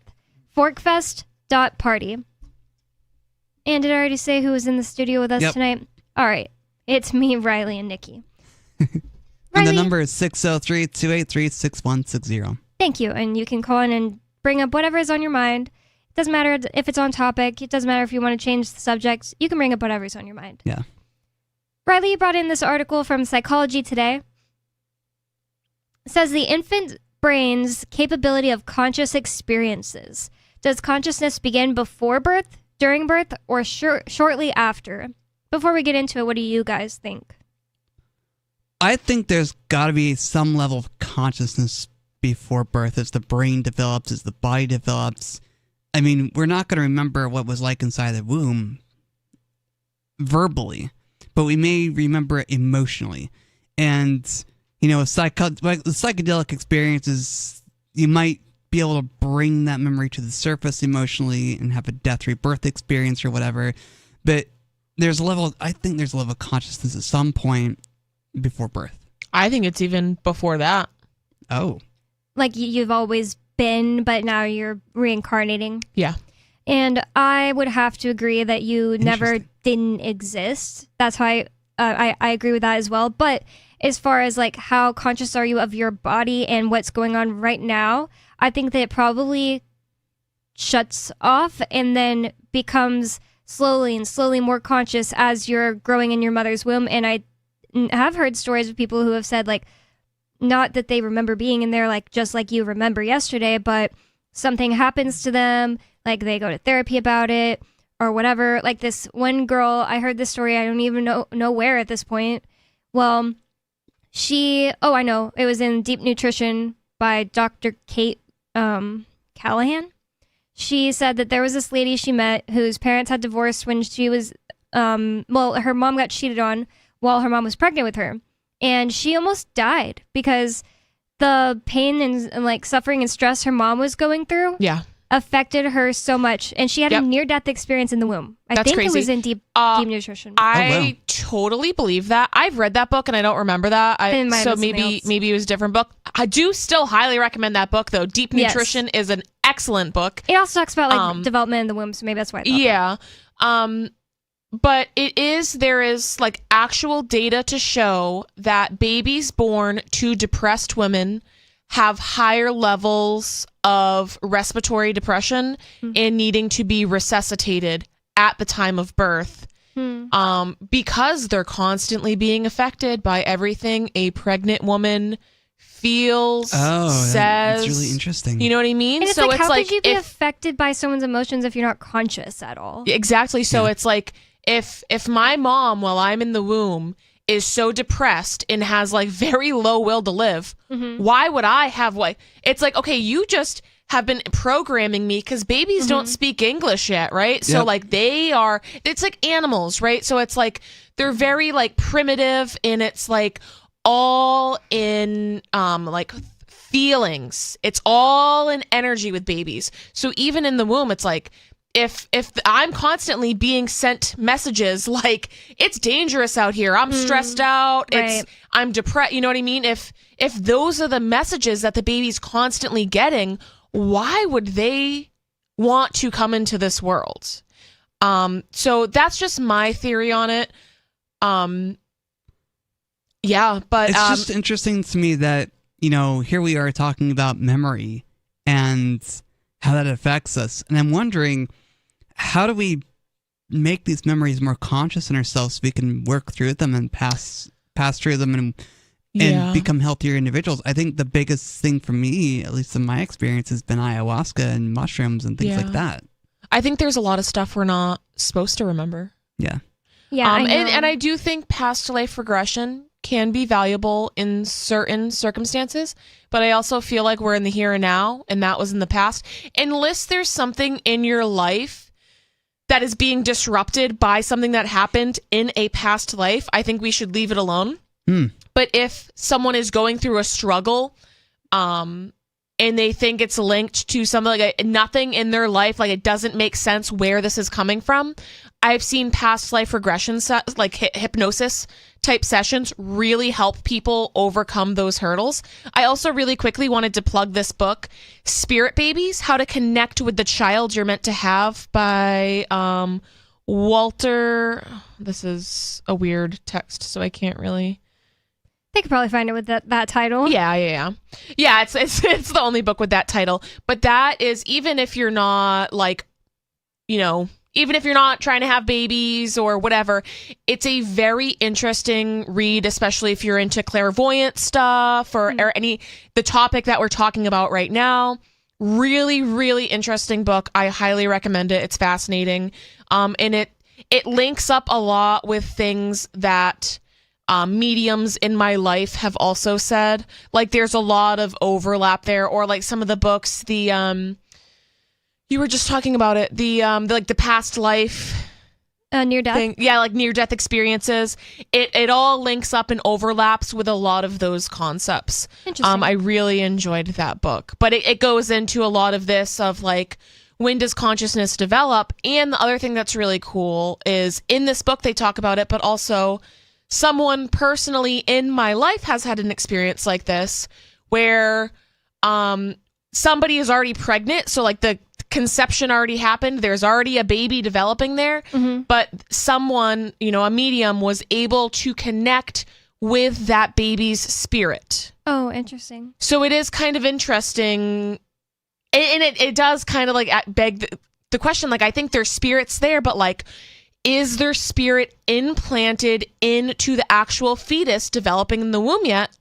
And if it's not, like, when does it come into body? Because a lot of midwives and doulas will say, like, people who work very intimately in the natural birth sphere, you can tell, like, when you're at a birth, especially like a natural non-medical birth, you can tell it's like God is in the room. You know what I mean? And it's not only like, it's like a real emergence of like that physical human being, but you also like, it's an emergence of a soul. Yeah. And it does feel like sometimes like somebody has a baby and you can tell that their soul isn't in there yet. And then when the soul enters the body, you can tell. And also like on the complete opposite spectrum, when I've worked in hospice situations or when I have been present for someone dying, whether if they were on hospice care or whether it was a failed resuscitation attempt, you can see, and to me, like, you're not physically seeing their soul leaving their body, but you can tell when the lights turn off. You know what I mean? That sounds so true to me. Like I haven't been in that situation, but I just heard someone yesterday talking on a podcast that Angie recommended to me called Let's Talk Near Death. I forgot his name, but he had a partner of like 10 years and she was a psychic, and he has friends that are psychics, but he's not a psychic. And his partner died, and he said he just knew she was gone like 10 hours before her body expired, he said. Yeah. And then his psychic friend got to communicate with her and have a conversation with him, but it was really her.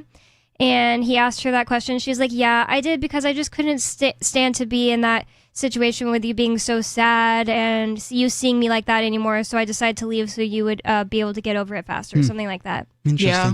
And there's plenty of stories about people who had near-death experiences, or they went and talked to God or whatever, where it's been revealed to them that, like, oh, your child died in a really traumatic thing that you are worried and anxious and like, oh my God, I hope they didn't suffer. Well, like their soul was taken out before they could suffer. And I really hope that that's true. Yeah. At the very least, it brings peace to a lot of people. Yeah. Well, let's get into this article. It's from Psychology Today. And it says, does consciousness begin before birth, during birth, or shortly after?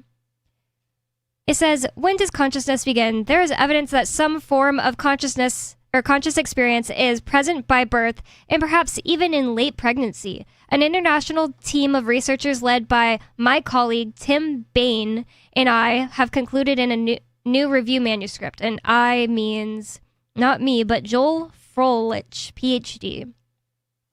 The findings recently published in the peer-reviewed journal Trends in Cognitive Science have important clinical, ethical, and potentially legal implications. In the study entitled Consciousness in the Cradle on the Emergence of Infant Experience, we argue that by birth, the infant's developing brain is likely capable of conscious experiences.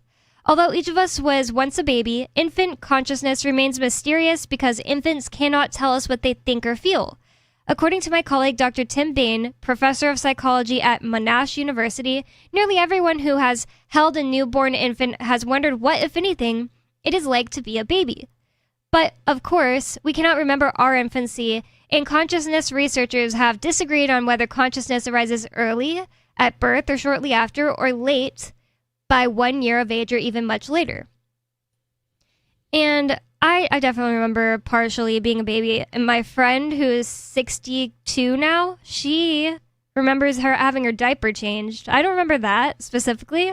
Wow. But I mean, that's going way back. Yeah, I do not remember anything. I think my earliest memory, I'm probably around 2 years old. I have memories where I'm in a cradle. So I was having a dream. I was laying on my side wondering what the heck my heartbeat was. What's that drumming sound? And then I started having a dream about these elves marching towards me. And I was in a cradle, like not even a baby bed, like one step earlier than that. Yeah, like a bassinet. Yeah. Whoa, really? So you were like a young infant. Yep. Because probably you're out of a bassinet. I don't know what the weight capacity on, like, you know what I mean? Like probably younger than 18 months, I'd say. Like definitely younger than 2 years old. Absolutely. And I didn't think it was coming from my ear. I was so young, it was so abstract. I was like, what's that noise? Cool. I've heard it before. What's That's that really noise? fascinating. That's really cool that you remember that. That's like the earliest thing. And then I also have memories of, like, I lived in Alaska until I was 3, but I have memories of all kinds of different things from that time, like this mat on the floor I'd crawl up to, my mom dragging me behind her in a sled and stuff like that. But I'm pretty sure that the thing I just told you is the earliest memory I have.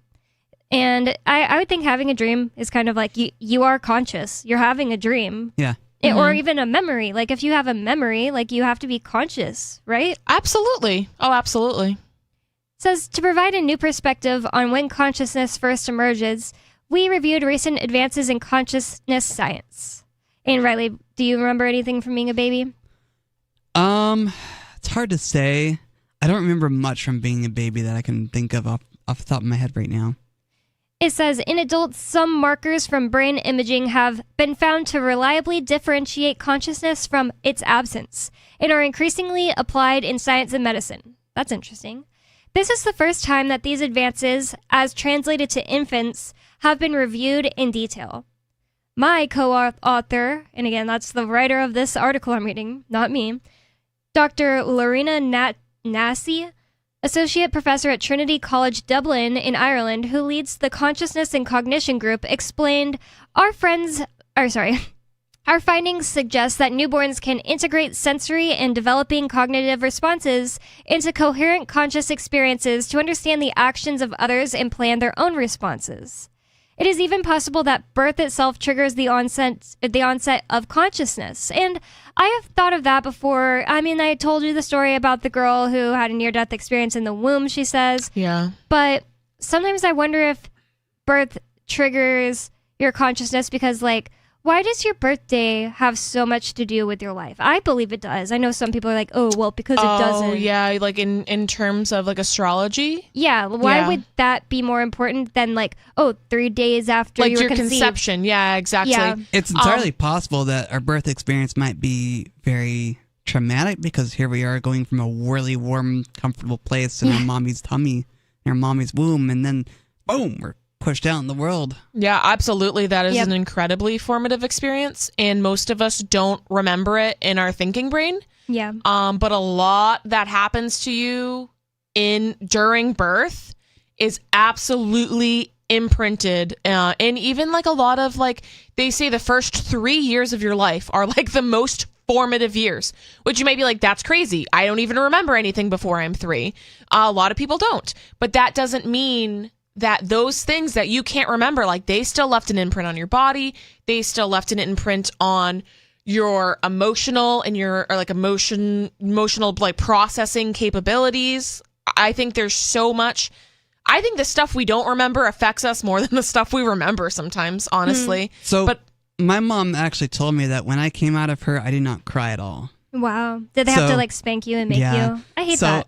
I mean, I guess it's necessary. Yeah, well, they don't have to do that, but I had an experience with cannabis once where I saw my birth experience, but I was off to the side. So I'm wondering if part of my spirit or my spirit was off to the side when I came out of my mom's tummy, and then when they spanked me, it just went back in. Whoa, that is possible. It's an interesting thought. That is really interesting to think, though. That's interesting. Really interesting if babies aren't just stuck inside their mom for 9 months. Yeah. If they are like floating all around, looking around.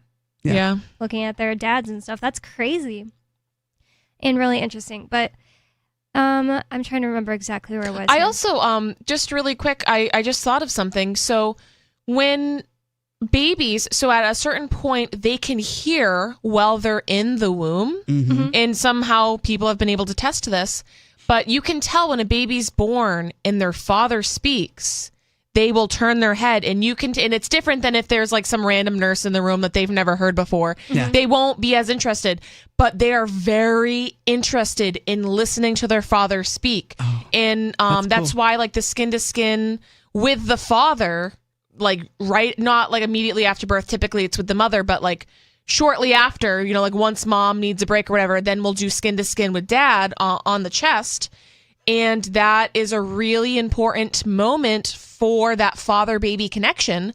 And babies absolutely know their fathers. That's crazy. Because, like, of course, your mother, you were inside of her and whatever. Yep. But they also know their fathers. And there's also been some research done that in instances where babies are being resuscitated, they want the fathers to talk to the babies during the resuscitation process and to be like, hi, baby. Like, it doesn't have to be anything like crazy. Just like, hi, baby. Oh, I'm so happy you're here. Yeah. Like, just whatever. That's cool. Because they notice that when the father like enters the room or a father comes home from work or something like that, the mother's heart rate increases and the baby knows mom likes him. Wow. Like, she's getting excited that he's here now. Like, that he makes her happy. Aww. Hopefully, obviously not everybody has a relationship like that, or not everybody has, like a baby daddy like that.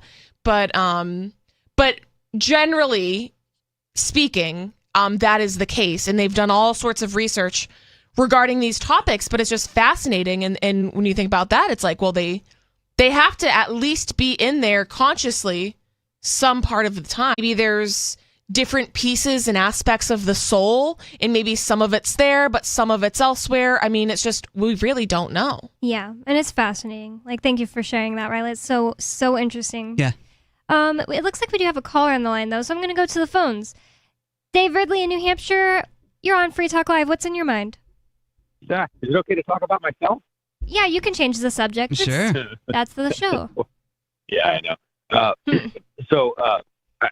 I managed to call you right in the middle of hiccups, so this is not going to. Oh no. Anyway, thanks to our mutual friend Chris Wade over at thinkpenguin.com, I have been on a Ridley rampage. He's one of my advertisers, so one of the things I did that kind of gave me an epiphany. I went to Keene City Hall, and I have this little, this alternate pledge of allegiance that I say that I just got off of Facebook, basically. Yep. And so when you get to the part, you get about a third of the way through the pledge. I just say it in unison with everyone else, and I say one empire under fraud, completely visible, with lying and spying on all. And Completely I say it kind of loud. I like it. I say it a little louder than you're supposed to. So, of course, people really hate that. And then I'll just get video of how they react. In this case, I saw more angry faces than I've ever seen at Keene City Council. I don't think I've ever done this at Keene City Council before, but I've done it a bunch of other places. But it gave me this idea. I got video of it. You can see it on the channel. But it gave me this idea. Actually, maybe Buckminster Fuller used to say, you're really better off, instead of complaining about something, you're better off providing an alternative. So I think it actually might be better to say like a sort of to make a Pledge of Allegiance more like to New Hampshire and sort of say that. Although I'm not in favor of pledging allegiance to New Hampshire per se, but sure. I thought about maybe I'm sorry, go ahead. I was just going to say I'm not in favor of pledging allegiance to any government system, state, or whatever. So, yeah, I agree with you on that. Yeah, I agree. So I thought it might be appropriate to say something like, I pledge goodwill to the independence of the sovereign state of New Hampshire and peaceable resistance against, the federal government or something like that. I don't know what else I would say, but I'm working on it. I'm working on a better pledge. I asked an AI to write one for me, and it refused. Really? Oh, wow. That's interesting. Yeah. That's hilarious. It was Microsoft. It was Microsoft Copilot. I asked it. It said, well, I am, as a large language model, I am not qualified to write something so patriotic and solemn. Well, why don't you just try?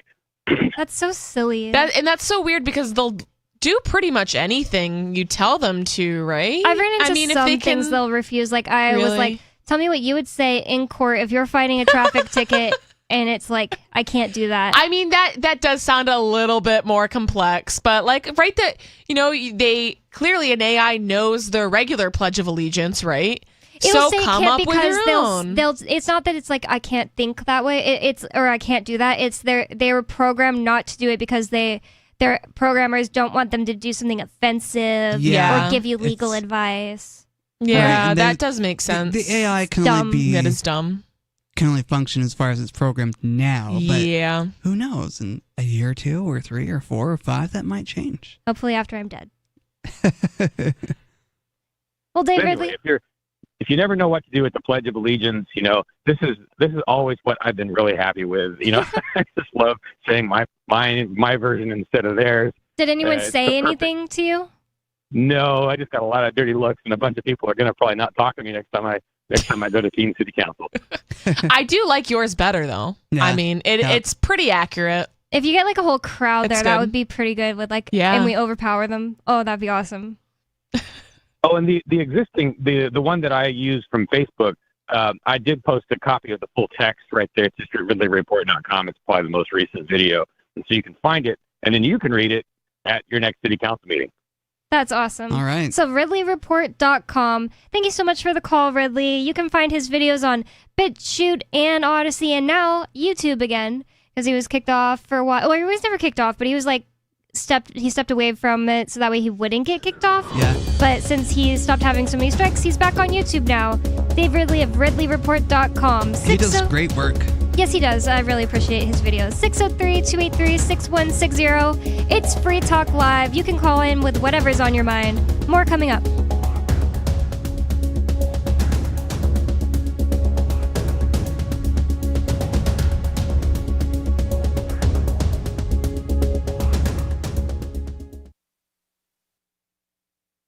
We have some good news. The indictments against Ross Ulbricht in the District of Maryland were dismissed with prejudice, meaning they can never be refiled. This is especially good because those indictments contain the only charge ever made that Ross engaged in murder for hire. This was a serious allegation that Ross Ulbricht denies. It was never prosecuted or ruled on by a jury, but was trumpeted by the federal government and the media as if it were proven fact. The Maryland court held these indictments for almost 5 years, poisoning Ross's case and leaving him under a cloud of unproven allegations.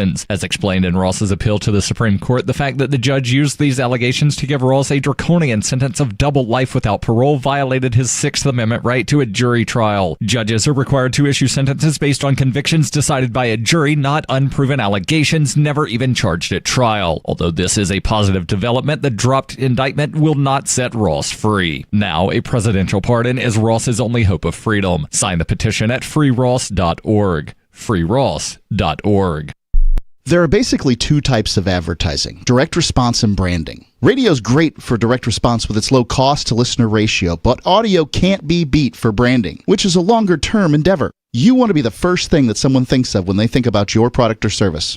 If you have a local business that you want kept top of mind in your community, call the station. If you need national reach, Free Talk Live's got around 200 radio stations, millions of monthly listening sessions, can suit all budgets, and if we don't think we're right for you, we'll tell you. Email me, mark@freetalklive.com.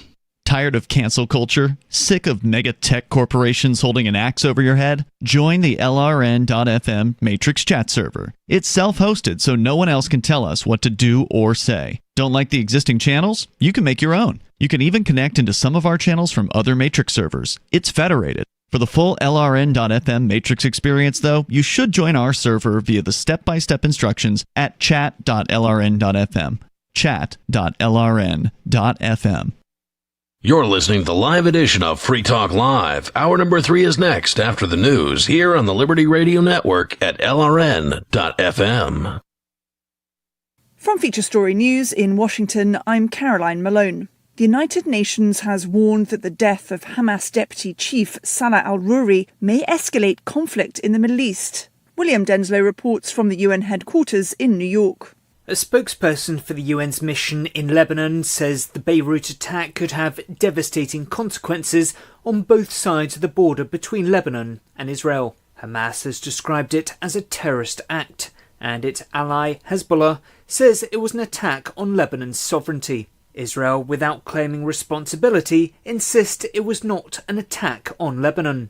As the conflict between Hamas and Israel continues, the UN has raised concerns over the risk of regional spillover. UN Secretary-General Antonio Guterres has called on all parties to exercise maximum restraint, implement a ceasefire and de-escalate tensions. William Denslow, New York. A 10-year-old boy has been arrested on suspicion of killing another child with his father's gun in the US state of California. Police found the 10-year-old boy bleeding in a parking lot, and he was later pronounced dead at the hospital. The suspect was allegedly angry after losing an informal bike race. His father has also been booked on suspicion of possession of a firearm by a felon, child endangerment, and acting as an accessory to a crime. US correspondent Kate Fisher reports. According to the sheriff's office, the boy had gone out to his father's truck to get him cigarettes when he found a loaded gun. The victim had been riding his bike when the boy bragged that his father had a gun and then shot him once before running into a nearby apartment. The suspect's father was arrested on suspicion of carrying a stolen and loaded firearm in a vehicle, child endangerment, and being an accessory to a crime after the fact. Kate Fisher, Washington. Junior doctors in England have started the new year with 6 days of industrial action in a long-running dispute over pay. If it continues as planned, it will be the longest strike by doctors in National Health Service history. Stuart Smith reports from outside University College Hospital in London. Last year, they already managed to agree a 9% pay rise, and at the end of last year, they were negotiating with the government about boosting that by 3% more, but it's of course far short of what they would like of 35%. Now, junior doctors in Scotland did manage to negotiate a 17% rise, making the argument that the cost of living crisis, inflation and a lack of pay rises over the last decade meant that that figure was deserved. But in the meantime, junior doctors say they will strike until the government starts to make them a, quote, credible offer. They make up around half of the workforce in the NHS, and so it's having big impacts and will have big impacts on the availability of non-urgent operations. From bureaus worldwide, this is FSN. With FSN Spotlight, I'm Simon Marks. Today remembering Peter Magubane, the photographer who chronicled South Africa's apartheid regime. He died on Monday at the age of 91, and he was unequalled in terms of the quality of his visual images and the commitment he brought to their creation for more than 70 years. Magubane got his start on Drum magazine in the 1950s, a storied publication that chronicled apartheid's inequities.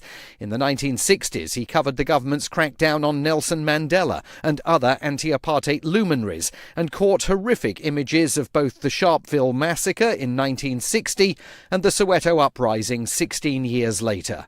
He was arrested often and spent 586 days in solitary confinement after his detention in 1969. I was prepared to die for the cause of improving my country, to be able to document whatever I can about my country, send it overseas to be seen around the world. Because keeping it in my country won't help me at all. But if it's seen around the world, then the people can begin to use power to change whatever is there. Peter Magubane succeeded in that effort. His images shocked audiences worldwide and even today are a searing indictment of his own country's past. With FSN Spotlight, I'm Simon Marks. And the main news again. The United Nations is concerned there may be an escalation in violence following the killing of a Hamas deputy chief in Lebanon. A 10-year-old has been arrested over the murder of another 10-year-old in the US state of California after allegedly shooting the other child with his father's gun. There's more from us on Twitter at Feature Story. And that's the latest from Feature Story News. Caroline Malone. Japan grants suffrage to female robots. And a hypochondriac maple tree is always convinced it has Asian longhorn beetles. The following two statements are true. The previous statement is false, and this is the Onion Week in Review. This week, Americans nationwide were stunned to hear horrific allegations on Wall Street revealing that numerous junior bankers have been forced to survive on a mere $6,800 per week. The findings, which implicate numerous high-profile financial institutions such as Bank of America, Morgan Stanley, and Citibank, suggest that hundreds of first-year bankers are constantly deprived of basic necessities, including penthouse apartments overlooking Central Park and regular company-financed vacations to the French Riviera. Many of these bankers are 23 or 24 years old and don't even have access to an expense account of over $50,000 a year. Not only that, but some of them are making as little as 20 times minimum wage. I mean, this is truly disgraceful. This is the Onion News Network. You can help spread the ideas of liberty with our Patreon for just $5 per month at amps.freetalklive.com.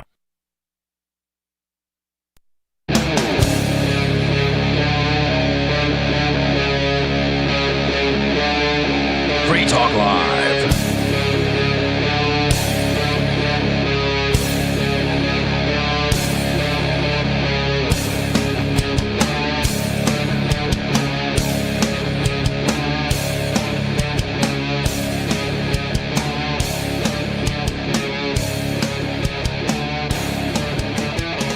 It's Free Talk Live, talk radio that you control.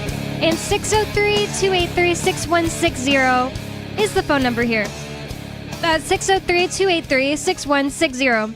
And with you in the studio tonight, you've got me, Bonnie, Riley, and Nikki.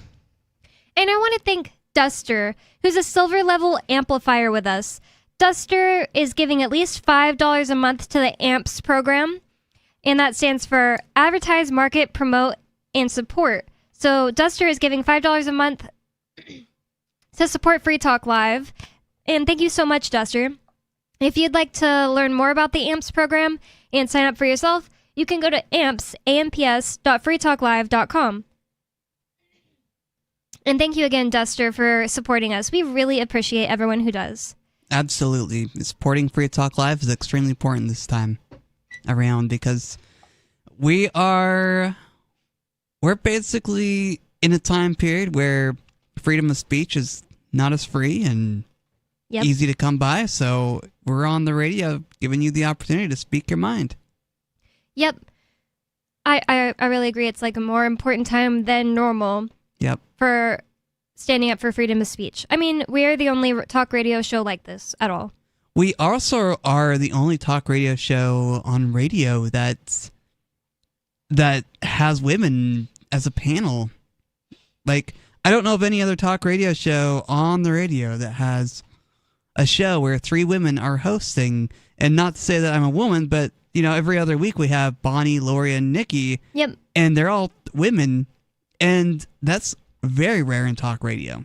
Oh, absolutely. I never really thought about that. Like, I knew it's rare for Free Talk Live, but never really thought about it about radio specifically. Talk radio is very male-centric, and it's just very unique that Free Talk Live has women hosts. Yeah, it is definitely a very male-dominated industry. Yeah.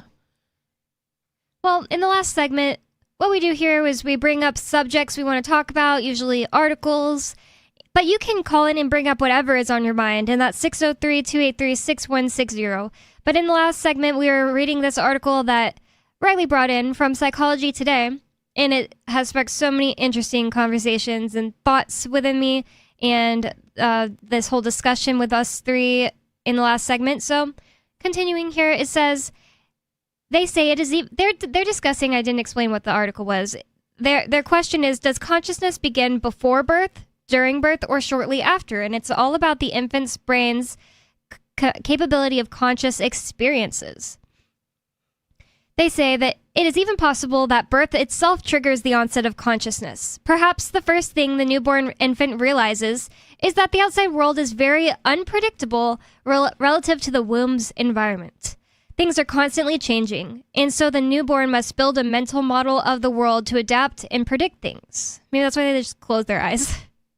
Yeah. I feel like my friend just recently had a baby, and she had her eyes closed every time I would go to see her, and I first saw her the day after she was born, and I saw her pretty often, and her eyes were always closed, and my friend, she would talk about, like, oh, the baby's eye color, and I was like, does she, like, have her eyes open? And she would be like, yeah, she'll have her eyes open for a long time. Is she like a kitten where, like, no, her eyes are closed? No, that's what I said. I was like, honestly, I didn't think much about it. Like, I had two siblings that were born when I was a teenager, but I wasn't thinking about that. Exactly. Or I just forgot, I guess. So I was like, wait, okay, it seems like her eyes are always closed. Wow, I just realized, like, she opens her eyes. Because it's like 90% of the time they have their eyes closed. Well, every baby has a different personality. So it's funny. Some babies will be born and then they're just like kind of looking around the room like very inquisitively. Wow. And it's like, wow, that baby is just like really soaking it all in. And then some babies are born and they're crying. Some babies are born and, like you said, like they just... and I think it depends on like the ambiance in the room too. They don't like bright lights. So if it's bright, you know, they'll more than likely have their eyes closed, and they do spend most of their time sleeping on and off. But yeah, it's interesting because even right when they're born, they have their own different personalities. And even, you know, women who have had multiple children, I mean, you know, Bonnie, your mother has had multiple children, so she might even be able to tell you different babies in utero will also have kind of different personalities where some of them move a lot, some of them don't, you know what I mean? So it's just, it's just really interesting. And it's also interesting how somebody who's not talking can barely really move. Well, they move, but they're not like really in control of it. Their arms are like, they'll flail and stuff like that. Like they're not in good control of their body, can have a perceptible personality. Like my friend's baby is like 3 months old at this point and obviously has gone through so many different changes, but her like core personality we pointed out like on day 2 is still there. Like we'll be like, oh my gosh, she's so...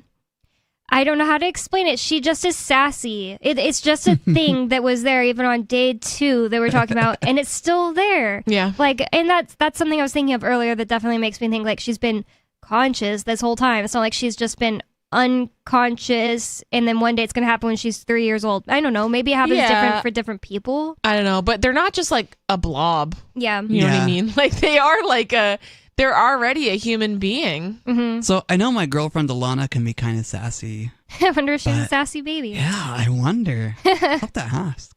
That's funny. Maybe her mom would say that. That would be probably. so funny. It says, however, we don't rule out the possibility that consciousness might already start some weeks before birth. And it's a little weird. This article seems to be saying like, oh, only some weeks, like not the entire time. Right.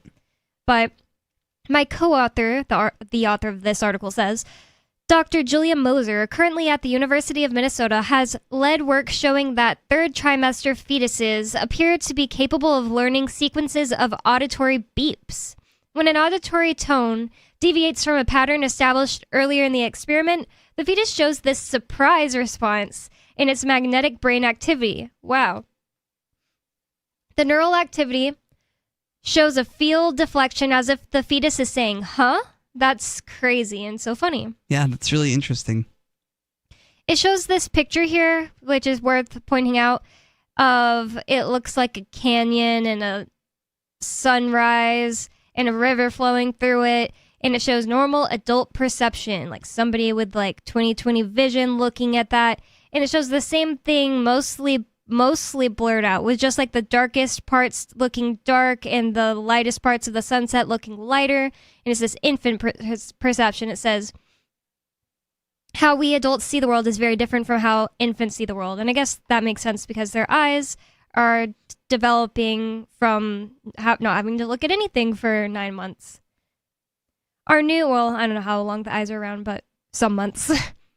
Yeah, I think the basis of the eyes probably develop around like 8 weeks, maybe before that.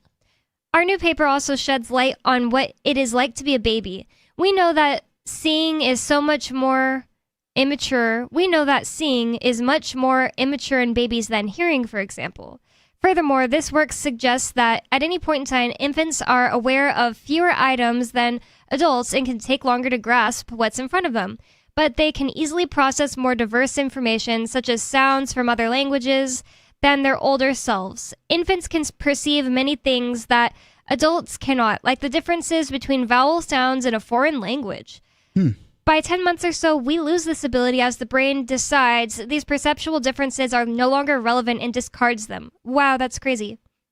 That is really crazy. It's like the brain is shedding neurons or something. It's like you are interested in something as a baby, but then your parents keep telling you, oh, that's not there, that's not real, this is that, and that is that, and you just decide to see it differently. So crazy.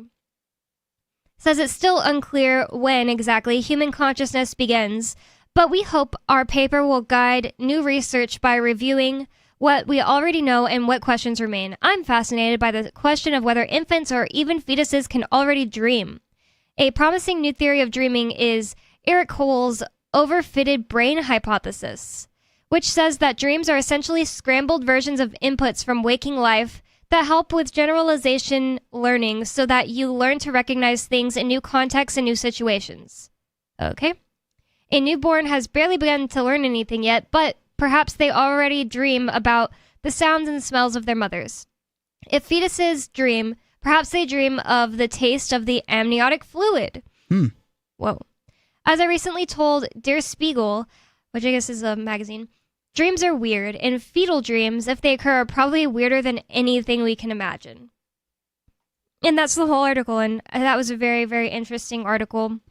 More so at the beginning of the, in the last segment, it sparked a lot more interest from us because it's just, I don't know, like I feel like everybody has an opinion on it. Yeah, it's very thought-provoking, too. And this is something, like, people don't always think about, you know what I mean?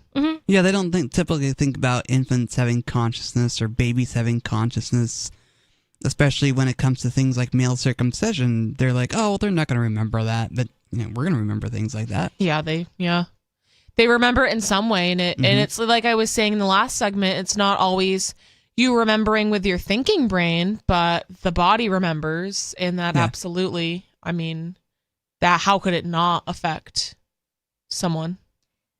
And even just things like when you're in the fetus, you're affected by it for the rest of your life. And one thing about it is that you could be affected by something for the rest of your life without specifically remembering every detail, like, oh, a fight between your mom and your dad and you're in utero. Yeah. Well, it's that you didn't even understand the language. All you understood was the vibes. It's sometimes like you wake up from a dream and it's really hard to remember because it was more vibes than images. Like, that happens to me all the time. But it could definitely change your whole life. Yeah, you remember how you felt, but you don't necessarily remember the details of what happened. Well, that was a really interesting article. I'm going to move on to this article from the AP. It says the New York Times sues OpenAI and Microsoft for using its stories to train chatbots. The New York Times is striking back against the threat that artificial intelligence poses to the news industry, filing a federal lawsuit Wednesday against OpenAI and Microsoft seeking to end the practice of using its stories to train chatbots. And I think that's absolutely dumb, and nobody should be able to sue and win over this. Oh, I agree. I think, if AI companies want to train their chatbots to look at news or whatever and analyze it, why not? They should be allowed to. I mean, these people are putting this on the internet, and it's not like it's not the same as plagiarism. Like, I can see the idea that plagiarism is wrong. Not that I really believe in suing people over it, but I can see that it's not like a good, nice, cool thing to do. But it's not plagiarism. It's training the chatbots how to do things like the New York Times, and sorry, you're a household name. If somebody sits there and makes a parody and their brain is a lot like the AI, you have no control over that. Plus, it gives the chatbot to learn about the news, and talk about, not necessarily talk about it, but if someone asks a question about a news article, it's going to be able to come up with something about it. Yeah, like, hey, OpenAI, write a news article about Riley and, blah, blah, blah. I don't know. And then they write a story about that, but it's written in a news article type format. Right, as though it's written from the New York Times perspective. Exactly. And the other thing about about these people that sue over stuff like this all the time, well, these entities, I guess, these corporations, I don't understand it because all it does is help get your brand out there. Like, somebody can type, right in the style of the New York Times, Yeah. And I just don't understand cutting that off. It's so stupid, and I just hate the litigiousness of the United States. It's so bad. The Times says the companies are threatening its livelihood by effectively stealing billions of dollars. Yeah, right. No, billions. It's not. Well, maybe the New York Times should become more relevant and stop worrying about chatbots. Yeah, like that doesn't. If that's happening, it has nothing to do with chatbots. And this is another thing where, like, intellectual property. You know what I mean? Like, this is worse than intellectual property. It's like, no, I just don't understand. Like, if somebody can program a chatbot to write like the New York Times, that's not the same as being the New York Times. Yeah, they're not as copying. The New York Times, they have so many more resources, they have so much more advertisement, like all of these things. I just don't understand. It couldn't possibly be threatening them. And even if it was, well, maybe it's time for the New York Times to die. And that's the thing. It's like, why are you so afraid of competition? You're the New York Times. Yeah. Yep. And the thing is, that's the thing about people suing people all day in the United States. It's just that I feel like there are certain things that should just die when it's their turn, when it's their time. Like we were talking about social media earlier. Maybe social media doesn't need to be on top forever. Like, there's nothing written in stone about that. It can eventually die. It's the natural progression of things, and you'll see like where, Facebook and all of these, going back to social media, like they are constantly changing and developing, and that's what you have to do in any industry. You have to stay relevant. You have to stay with the times. But they want to just keep making money like they always did in the 80s. Yeah. Well, tough. Says the media has already been pummeled by a migration of readers to online platforms. I guess it means the media as in like newspaper outlets, but while many publications, most notably The Times, have successfully carved out a digital space, the rapid development of AI threatens to significantly upend the publishing industry. Web traffic is an important component of the paper's advertising revenue and helps drive subscriptions to its online site, but the outputs from AI chatbots divert that traffic away from the paper and other copyright holders. I don't believe that. Like, seriously, when was the last time either of you guys were reading the output of an AI chatbot's newspaper article? Never. I've never done it. I've never seriously, done that. never. Well, yeah. The only time ever was when people were jokingly writing articles about Ian going to prison and stuff like that, or just the Crypto 6 in general. So that has happened, but it wouldn't. It's not like, if they didn't do that, I would have been reading the New York Times. Well, and that's the thing. Like, to me, it's like I wouldn't trust an AI to be able to report news accurately, I guess. I say the same thing about the New York Times, right? Which is why I don't pay any attention to the New York Times. But I think I would probably. I don't know. I just wouldn't trust an AI at this point to be able to actually legitimately report on current events like I would, because obviously they're just getting that information from somewhere else. So I would just go to whatever the source was. Maybe an AI can help draft an article to make it look more professional, but that's about it. Yeah, like sometimes you get an article from like some other website, not usually like something like the New York Times or even AP, but something like the Daily Sun, I think, is one of those kind of like tabloidy, but trying to be newsy ones, or like New York Post. And you're like, was this written by AI? It probably was. Saving somebody time. Yeah, sometimes it feels that way. It definitely does. It says web traffic is an important component of the paper's advertising revenue and helps drive subscriptions to its online site. But the outputs from AI chatbots divert that traffic away from the paper and other copyright holders, the Times says, making it less likely that users will visit the original source for the information. These bots compete with the content they are trained on, said Ian B. Crosby, partner and lead counsel at Sussman Godfrey, which is representing the Times. An OpenAI spokesperson said in a prepared statement that the company respects the rights of content creators and is committed to working with them to help them benefit from the technology and new revenue models. And that's the thing, like, they shouldn't have to. They shouldn't have to be working with old newspapers to help them benefit from their new technology. It's just the Times. Yeah. Times. Yeah. Just the Times. It's just how things are now. Like, you got to get over it. We don't have to like pay old people that sit around saying like, I wish that the internet didn't exist. I wish we could go back to where the internet didn't exist. Do we have to give them money? No, we don't. It's stupid.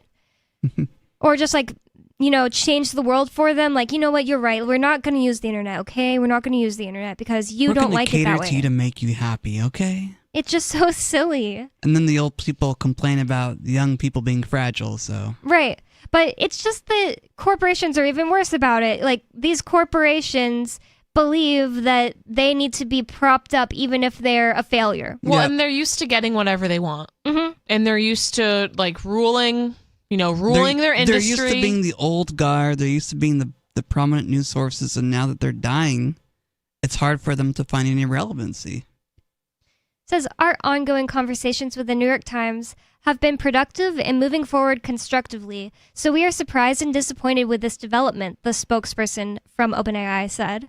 We're hopeful that we will find a mutually beneficial way to work together as we are doing with many other publishers. And that's a really nice PR way to say that these people are, you know, they suck. Yeah, basically. Microsoft did not respond to requests for comment. So I guess Microsoft is one of the other AIs. Yeah, that's another AI developer. Artificial intelligence companies scrape information available online, including articles published by news organizations, to train generative AI chatbots. The large language models are also trained on a huge trove of other human-written materials, which helps them to build a strong command of language and grammar and to answer questions correctly. And that's a good point. Like, if they win, could I sue and say, listen, OpenAI probably scraped my tweets. I could have 1 million followers and be making good money right now if OpenAI wasn't scraping my tweets off the internet. Could anyone do that? Like, even actually people with 1 million tweets, could they do that? Maybe. They really shouldn't let these people win this suit. Yeah, it'll be interesting to see how it turns out. We'll have to follow it. That's the thing. It could open up an entire can of worms that I just really don't think it's necessary. Yeah. Says the technology is still under development and gets many things wrong. In its lawsuit, for example, the Times said OpenAI's GPT-4 falsely attributed product recommendations to Wirecutter, the paper's product reviews site, endangering its reputation. Like, if anybody reads something written by OpenAI and they're like, whoa, this is true, now I think badly of this company, Wirecutter, well, then they're dumb. And it doesn't matter what they think. It's important for us to remember that in this day and age, we have to vet everything that we read, and we don't really want to, but at the same time, it's important to do that. Yeah, they could just write an article, educating people on stuff like that. Yeah. If they want to combat that. Microsoft has a partnership with OpenAI that allows it to capitalize on the company's AI technology. The Redmond, Washington tech giant is also OpenAI's biggest backer and has invested at least $13 billion into the company since the two began their partnership in 2019, according to the lawsuit.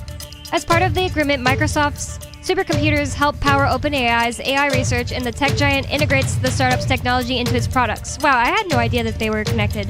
603-283-6160. It's Free Talk Live. You can bring up whatever's on your mind. More coming up. Don't go anywhere.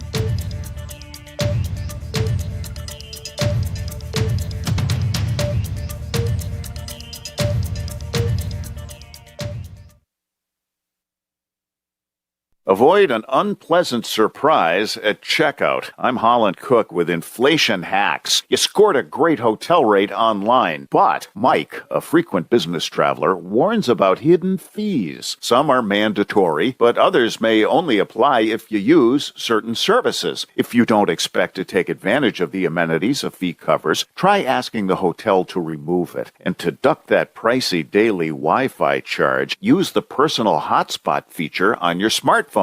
Before you book, Mike recommends resortfeechecker.com. Also on our blog, Anne Marie says she has sold lots of books that were gathering dust on Amazon. She says she still browses in bookstores, then buys used copies on Amazon if she can't find what she's looking for at the library. How are you coping? Post your inflation hacks at andyoucanquoteme.com. From Feature Story News in Washington, I'm Caroline Malone. The United Nations has warned that the death of Hamas Deputy Chief Salah al-Rouri may escalate conflict in the Middle East. William Denslow reports from the UN headquarters in New York. A spokesperson for the UN's mission in Lebanon says the Beirut attack could have devastating consequences on both sides of the border between Lebanon and Israel. Hamas has described it as a terrorist act, and its ally Hezbollah says it was an attack on Lebanon's sovereignty. Israel, without claiming responsibility, insists it was not an attack on Lebanon. As the conflict between Hamas and Israel continues, the UN has raised concerns over the risk of regional spillover. UN Secretary-General Antonio Guterres has called on all parties to exercise maximum restraint, implement a ceasefire and de-escalate tensions. William Denslow, New York. A 10-year-old boy has been arrested on suspicion of killing another child with his father's gun in the US state of California. Police found the 10-year-old boy bleeding in a parking lot, and he was later pronounced dead at the hospital. The suspect was allegedly angry after losing an informal bike race. His father has also been booked on suspicion of possession of a firearm by a felon, child endangerment, and acting as an accessory to a crime. US correspondent Kate Fisher reports. According to the sheriff's office, the boy had gone out to his father's truck to get him cigarettes when he found a loaded gun. The victim had been riding his bike when the boy bragged that his father had a gun and then shot him once before running into a nearby apartment. The suspect's father was arrested on suspicion of carrying a stolen and loaded firearm in a vehicle, child endangerment, and being an accessory to a crime after the fact. Kate Fisher, Washington. Junior doctors in England have started the new year with 6 days of industrial action in a long-running dispute over pay. If it continues as planned, it will be the longest strike by doctors in National Health Service history. Stuart Smith reports from outside University College Hospital in London. Last year, they already managed to agree a 9% pay rise, and at the end of last year, they were negotiating with the government about boosting that by 3% more, but it's of course far short of what they would like of 35%. Now, junior doctors in Scotland did manage to negotiate a 17% rise, making the argument that the cost of living crisis, inflation and a lack of pay rises over the last decade meant that that figure was deserved. But in the meantime, junior doctors say they will strike until the government starts to make them a, quote, credible offer.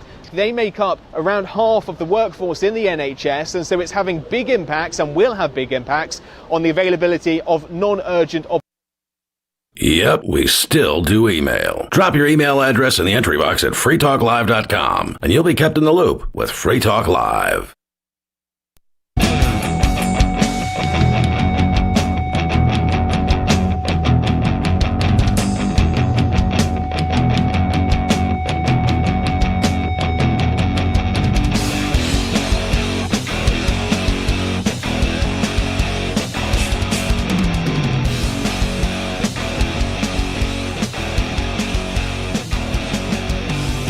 It's Free Talk Live, talk radio that you control. 603-283-6160.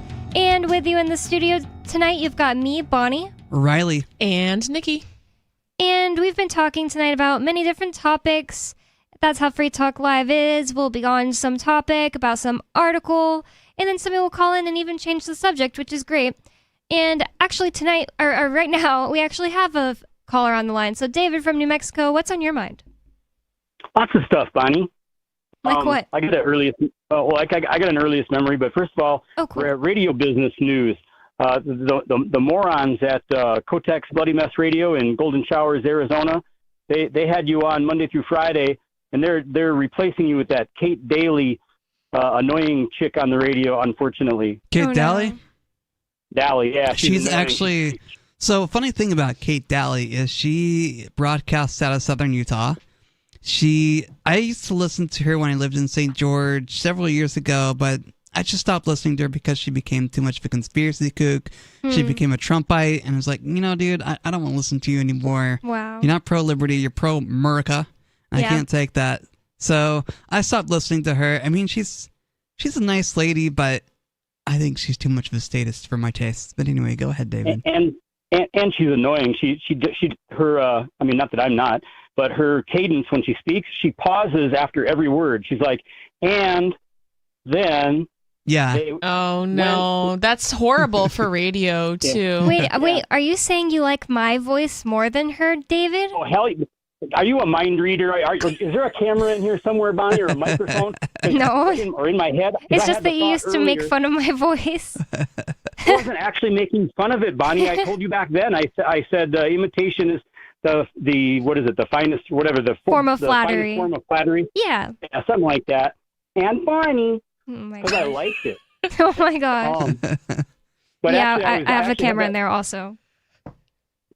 I want to put some clothes on. Then I don't like this. I don't like this invasion of privacy stuff. But yeah, I actually had that thought earlier that I was going to tell the people at Kotex Radio, KTOX, in Needles, California, that I actually way prefer Bonnie's voice to this Kate Daly thing. That's awesome. Thank you, David. You're what was welcome. the Anytime. earliest memory you said you had? That sounds really interesting. Well, the coolest, I got several actually, and they were from like 18 months old. Wow. And yeah, and the coolest one was, because this blows me away. It's like I was in the living room one day, and pictured. I mean, this is like way back, however old I am. It was that long ago, and so everything is like vintage furnishings, vintage decor, vintage everything, and I'm in the living room. And there's a TV on the TV stand over there, and you got your couch and your lamps and whatever. And I had this thought. I was looking at the electrical outlet, and I'm like, the thought I had was, why does the electricity have to go through the wire in the wall? Why can't it just go through the air to what you want to power on? Like the TV. Huh. So Wow. how's that for 18 months old? That's crazy. Yeah, and then flash forward all these years, and now they actually do that, like with wireless charging for your phone. Wow. Yeah. So David was probably Tesla in a past life. Nikola Tesla.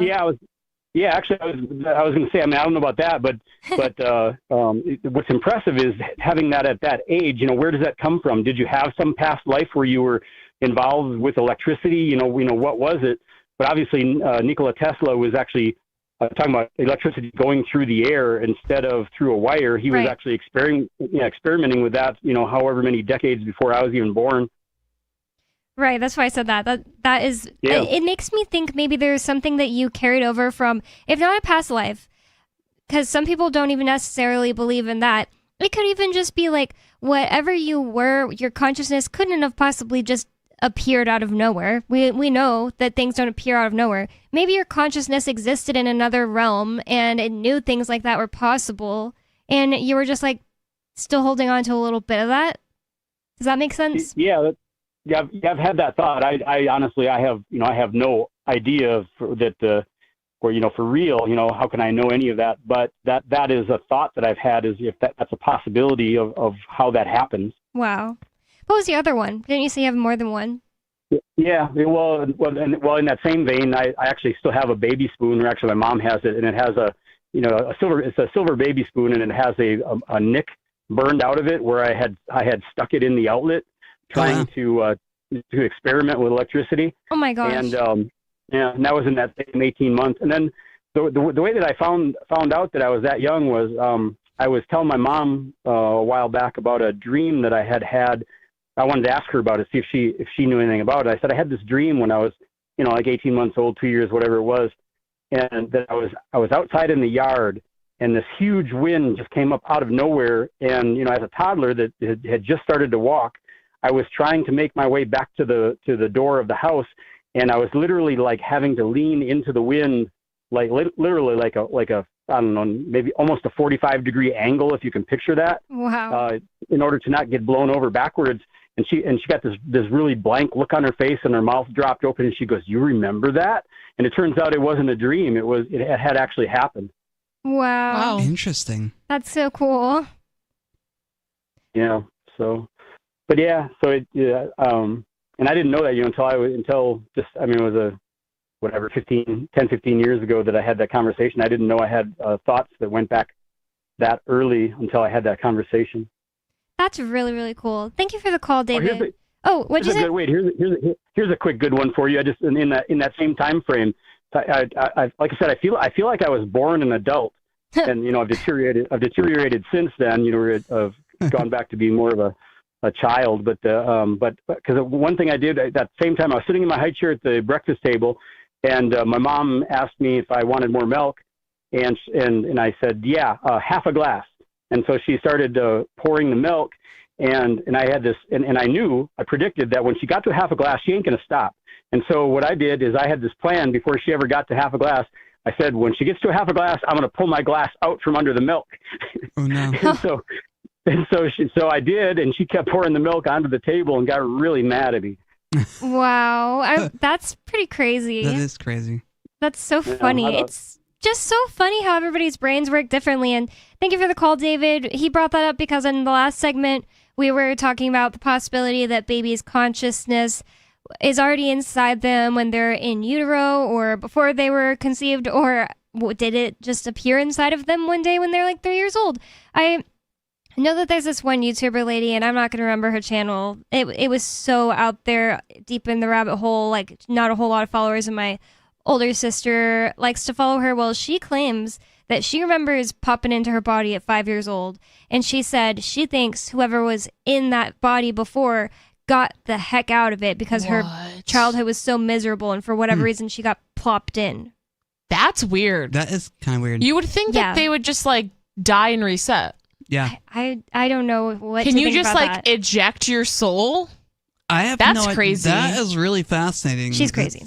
So because to me that doesn't that doesn't sound right to me in my intuition, but like I'm not saying she's wrong. Yeah, that's just what she thinks happened. But so Nikki, you had a story that you brought in tonight that is talking about people's unhealthy obsession with sickness. Yes, so this is from the Washington Post.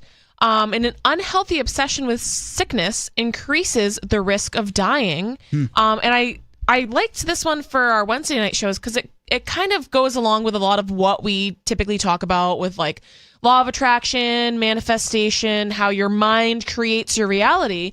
And I believe that our body and our cells are always constantly listening to us and our thoughts. And of course, it makes a difference what you fuel your body with and, physically, like what you're eating and exercising and all of that.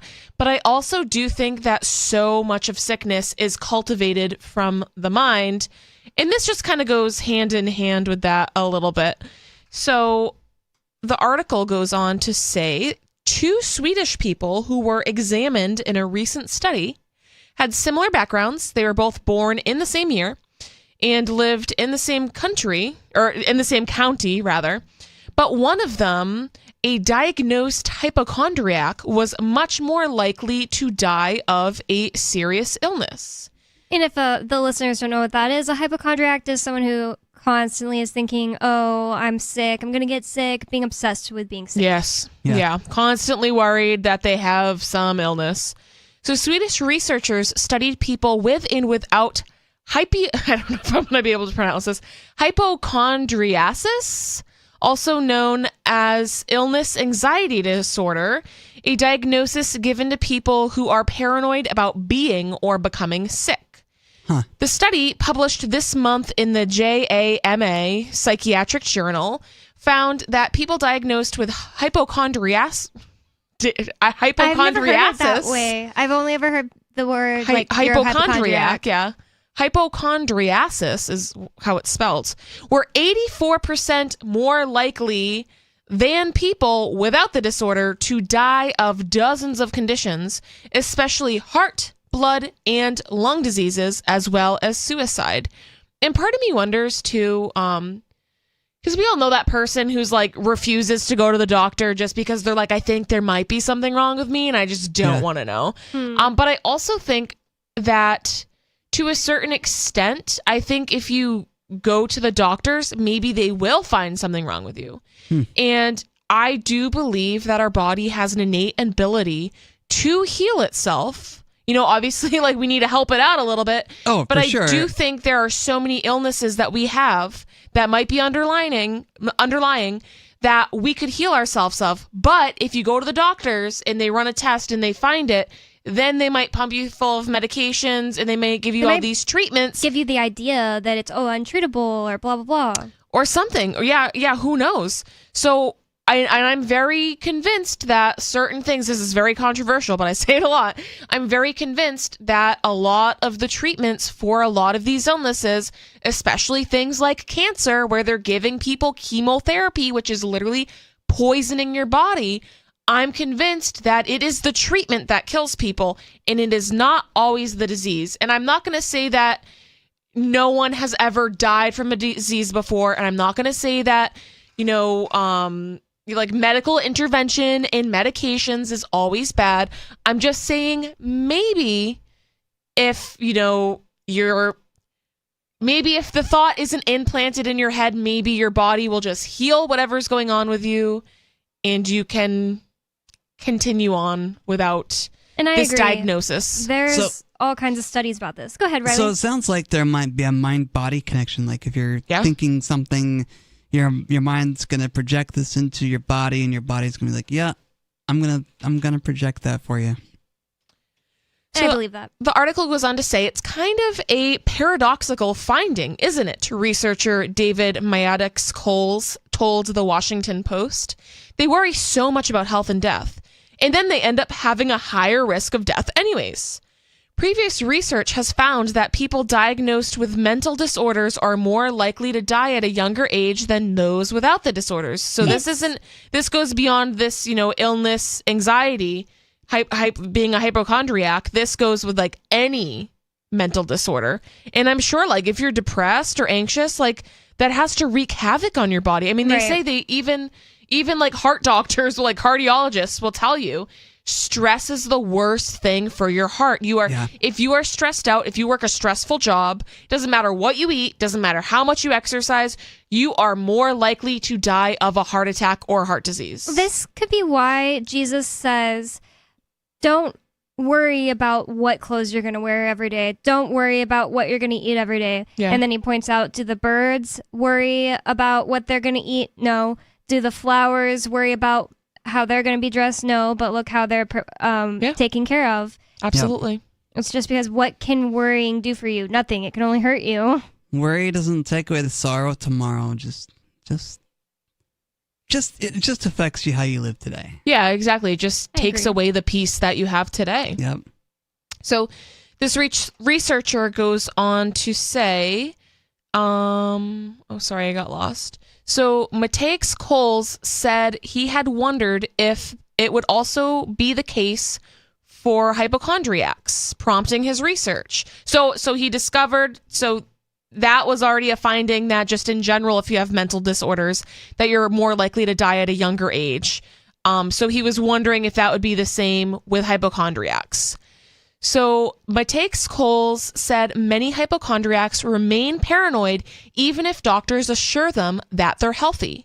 Searching for information about their symptoms on the internet can also worsen a patient's anxiety. They experience a lot of suffering and hopelessness. about a year ago. About Googling. Yeah. I'm not a hypochondriac, but when I am sick and I'm like, well, what if it's this? And I Google. It's never good. Never good. So about a year ago, researchers began gathering data from Swedish census and health databases between 1997 and 2020. They identified 4,129 people who were diagnosed with hypochondriasis and compared each person to a group of 10 people who didn't have hypochondriasis, but had the same sex, birth year, and county of residence. Researchers also considered marital status, education level, and family income. So this is sounds like a pretty good in-depth research study. Yep. Over roughly 9 months of observation, 268 hypochondriacs and 1,761 people without hypochondriasis died. The hypochondriasis died about 5 years younger on average than those without hypochondriasis. Researchers also found that hypochondriacis can impact quality of life. Of course it does. Yep. People without hypochondriasis were more likely to be educated, married, and make more money than the hypochondriacs. Wow. And I think that could probably be the same for a lot of mental illnesses. You know what I mean? Like, bipolar, depression and anxiety. I mean, it's a lot of these mental illnesses. It's kind of hard to build relationships all the time. Yeah, I mean, it would be more difficult, at least I think, if you're sitting around worried about everything all day to go out and meet someone. And like you're so worried about your illnesses. I mean, like that's your main focus. So I could see. Or just like regular anxiety, like you meet someone and then like it's hard to connect because you're like, oh, I think that they hate me. I think they're mad at me or something. Yeah, imagine having social anxiety, trying to find a partner. Yeah, that must be pretty hard, I think. So hypochondriasis is underdiagnosed, Matthias Cole said. So the risks of death could be even higher when accounting for undiagnosed cases. I'm surprised that's underdiagnosed. I feel like I know so many people that at least say they have that. Yeah, but I would think maybe it might look bad if you're going to the doctor all the time and the doctor's like hypochondriac and like puts that as a diagnosis in their medical record. Like, it might feel, because the hypochondriacs, they're already like, the doctor is always blowing me off. I have all of these symptoms. I'm sick. I'm dying. And the doctors are just blowing me off. So if they were to put that in the chart, and you're crazy. No, you're just a hypochondriac. I'm sure some doctors also, totally would. They might not want to because they're like, keep coming back. Yeah. When you're worried. I mean, depending. Yeah. I think it's always good to be aware of your symptoms and go to the doctor if you need to. But there's a point in which it's paranoia, and I think it's got to be up to the individual to figure out, okay, what's paranoia and what's not, and it's hard. It's that balance we were talking about earlier. There probably are some people that are so unaware of what's going on in their body that they're just like, ow, ow, and they're not even thinking about it. Yeah. So there could be another end of the spectrum. And of course, like we've all heard of stories where people are going to the doctors, like I have these like legit symptoms, and the doctor's like, yeah, I think you just have anxiety. You're fine. And they're like going, so like then they have a baby in the toilet. Yeah, or something. You know what I mean? Man. Yeah. Like these things happen where, and then finally someone finds a doctor that actually listens to them, or some sort of healthcare provider, or like somebody to finally listen to them. And then it turns out they have something going on that none of the other doctors could or would diagnose. Sure, and I think that's important to think about too, is, some people may have unexplained illnesses that doctors don't know anything about, and doctors might just blow them off for a while, and then all of a sudden this doctor comes along and that could probably give you hypochondriasis. Yeah. So there's a tendency to perhaps debase their worries about their health as being made up. Matthias Coles said he has a few theories about these findings. Hypochondriacs' life might be shorter because of chronic stress, which might also cause them to self-medicate with alcohol and drugs. Wow. He said some patients might... That'll make you feel better. I know, and right? be more healthy. He said some patients might avoid visiting doctors out of fear that they'll be diagnosed with a serious illness. Mm-hmm. So that was kind of like the opposite of my theory, I guess, from earlier. But this sounds like I don't think this is anything that is actually coming from the findings. Yeah, these are just his theories. Dakes Coles hopes to learn more about hypochondriasis, such as how the disorder impacts patients' abilities to pursue education and careers. For now, he said that the more attention and resources should go into caring for people with this illness, which can be treated through cognitive behavioral therapy and antidepressants. Oh, no. That'll not make you feel good. Yeah, it won't. It'll not make you feel. That'll not make you feel. I guess it depends on the person. Some people might find it beneficial to take like an SSRI, but I don't think prescribing them to everybody is always a good idea. I agree. Like, I can't say that I know that there's no one that it would help. I just really believe that if it's not your last thing to do, like you haven't gone in like exercise, like lost weight, started making friends, just change something huge in your life, take some psychedelics, and you haven't done that, and you're just like, oh, give me people antidepressants. Don't want to do the work, and Right. I think a lot of like depression and anxiety, a lot of physical illness, and a lot of the things that many people deal with, it takes a lot of work to get through those things. Oh, of course and it does. Most people don't want to do the work, and I think it's easier for most people to take a pill.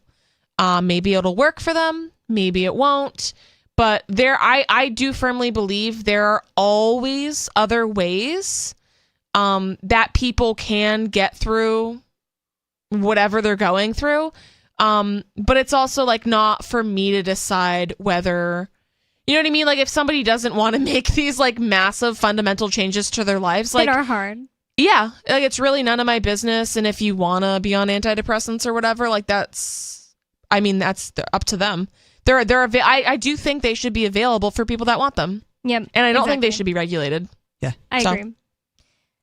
Well, we have this article from Zero Hedge I wanted to quickly get into because it's pretty hilarious that Riley brought in.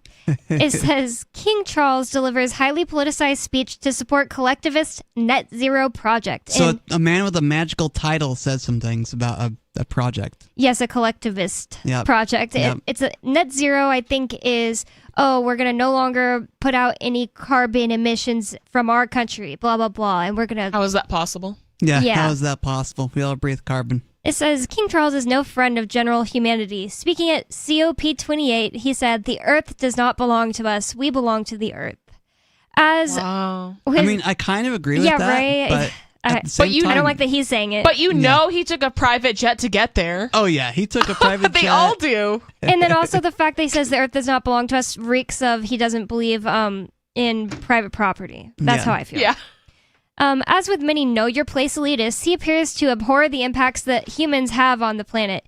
He exhibits, sadly, on a world stage, a snobbish disdain for capitalism, what used to be dismissed in British aristocratic circles as trade.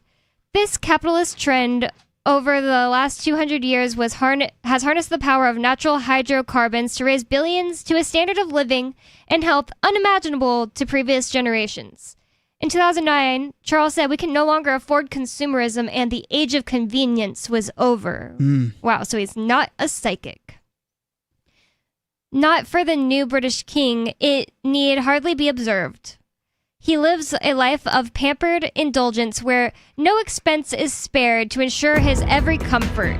And that's quite ironic.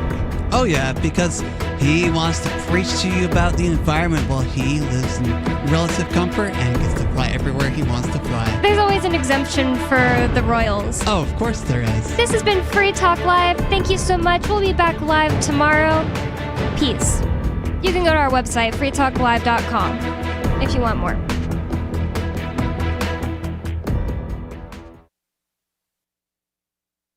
Some of you have wanted to support Free Talk Live's mission on a monthly basis, but don't want to support Patreon. Now we have an alternative that also helps our premier streaming platform, Odyssey. Visit video.freetalklive.com and click Join at the top of the channel. You can subscribe for $5 per month, and unlike other subscription services, Odyssey adds their processing fee on top, so it'll cost a little over $5 per month, but Free Talk Live will receive the entire amount you pledged. Higher donation tiers are available if you're feeling so inspired. You'll get a special membership badge that's visible in the Odyssey chat room and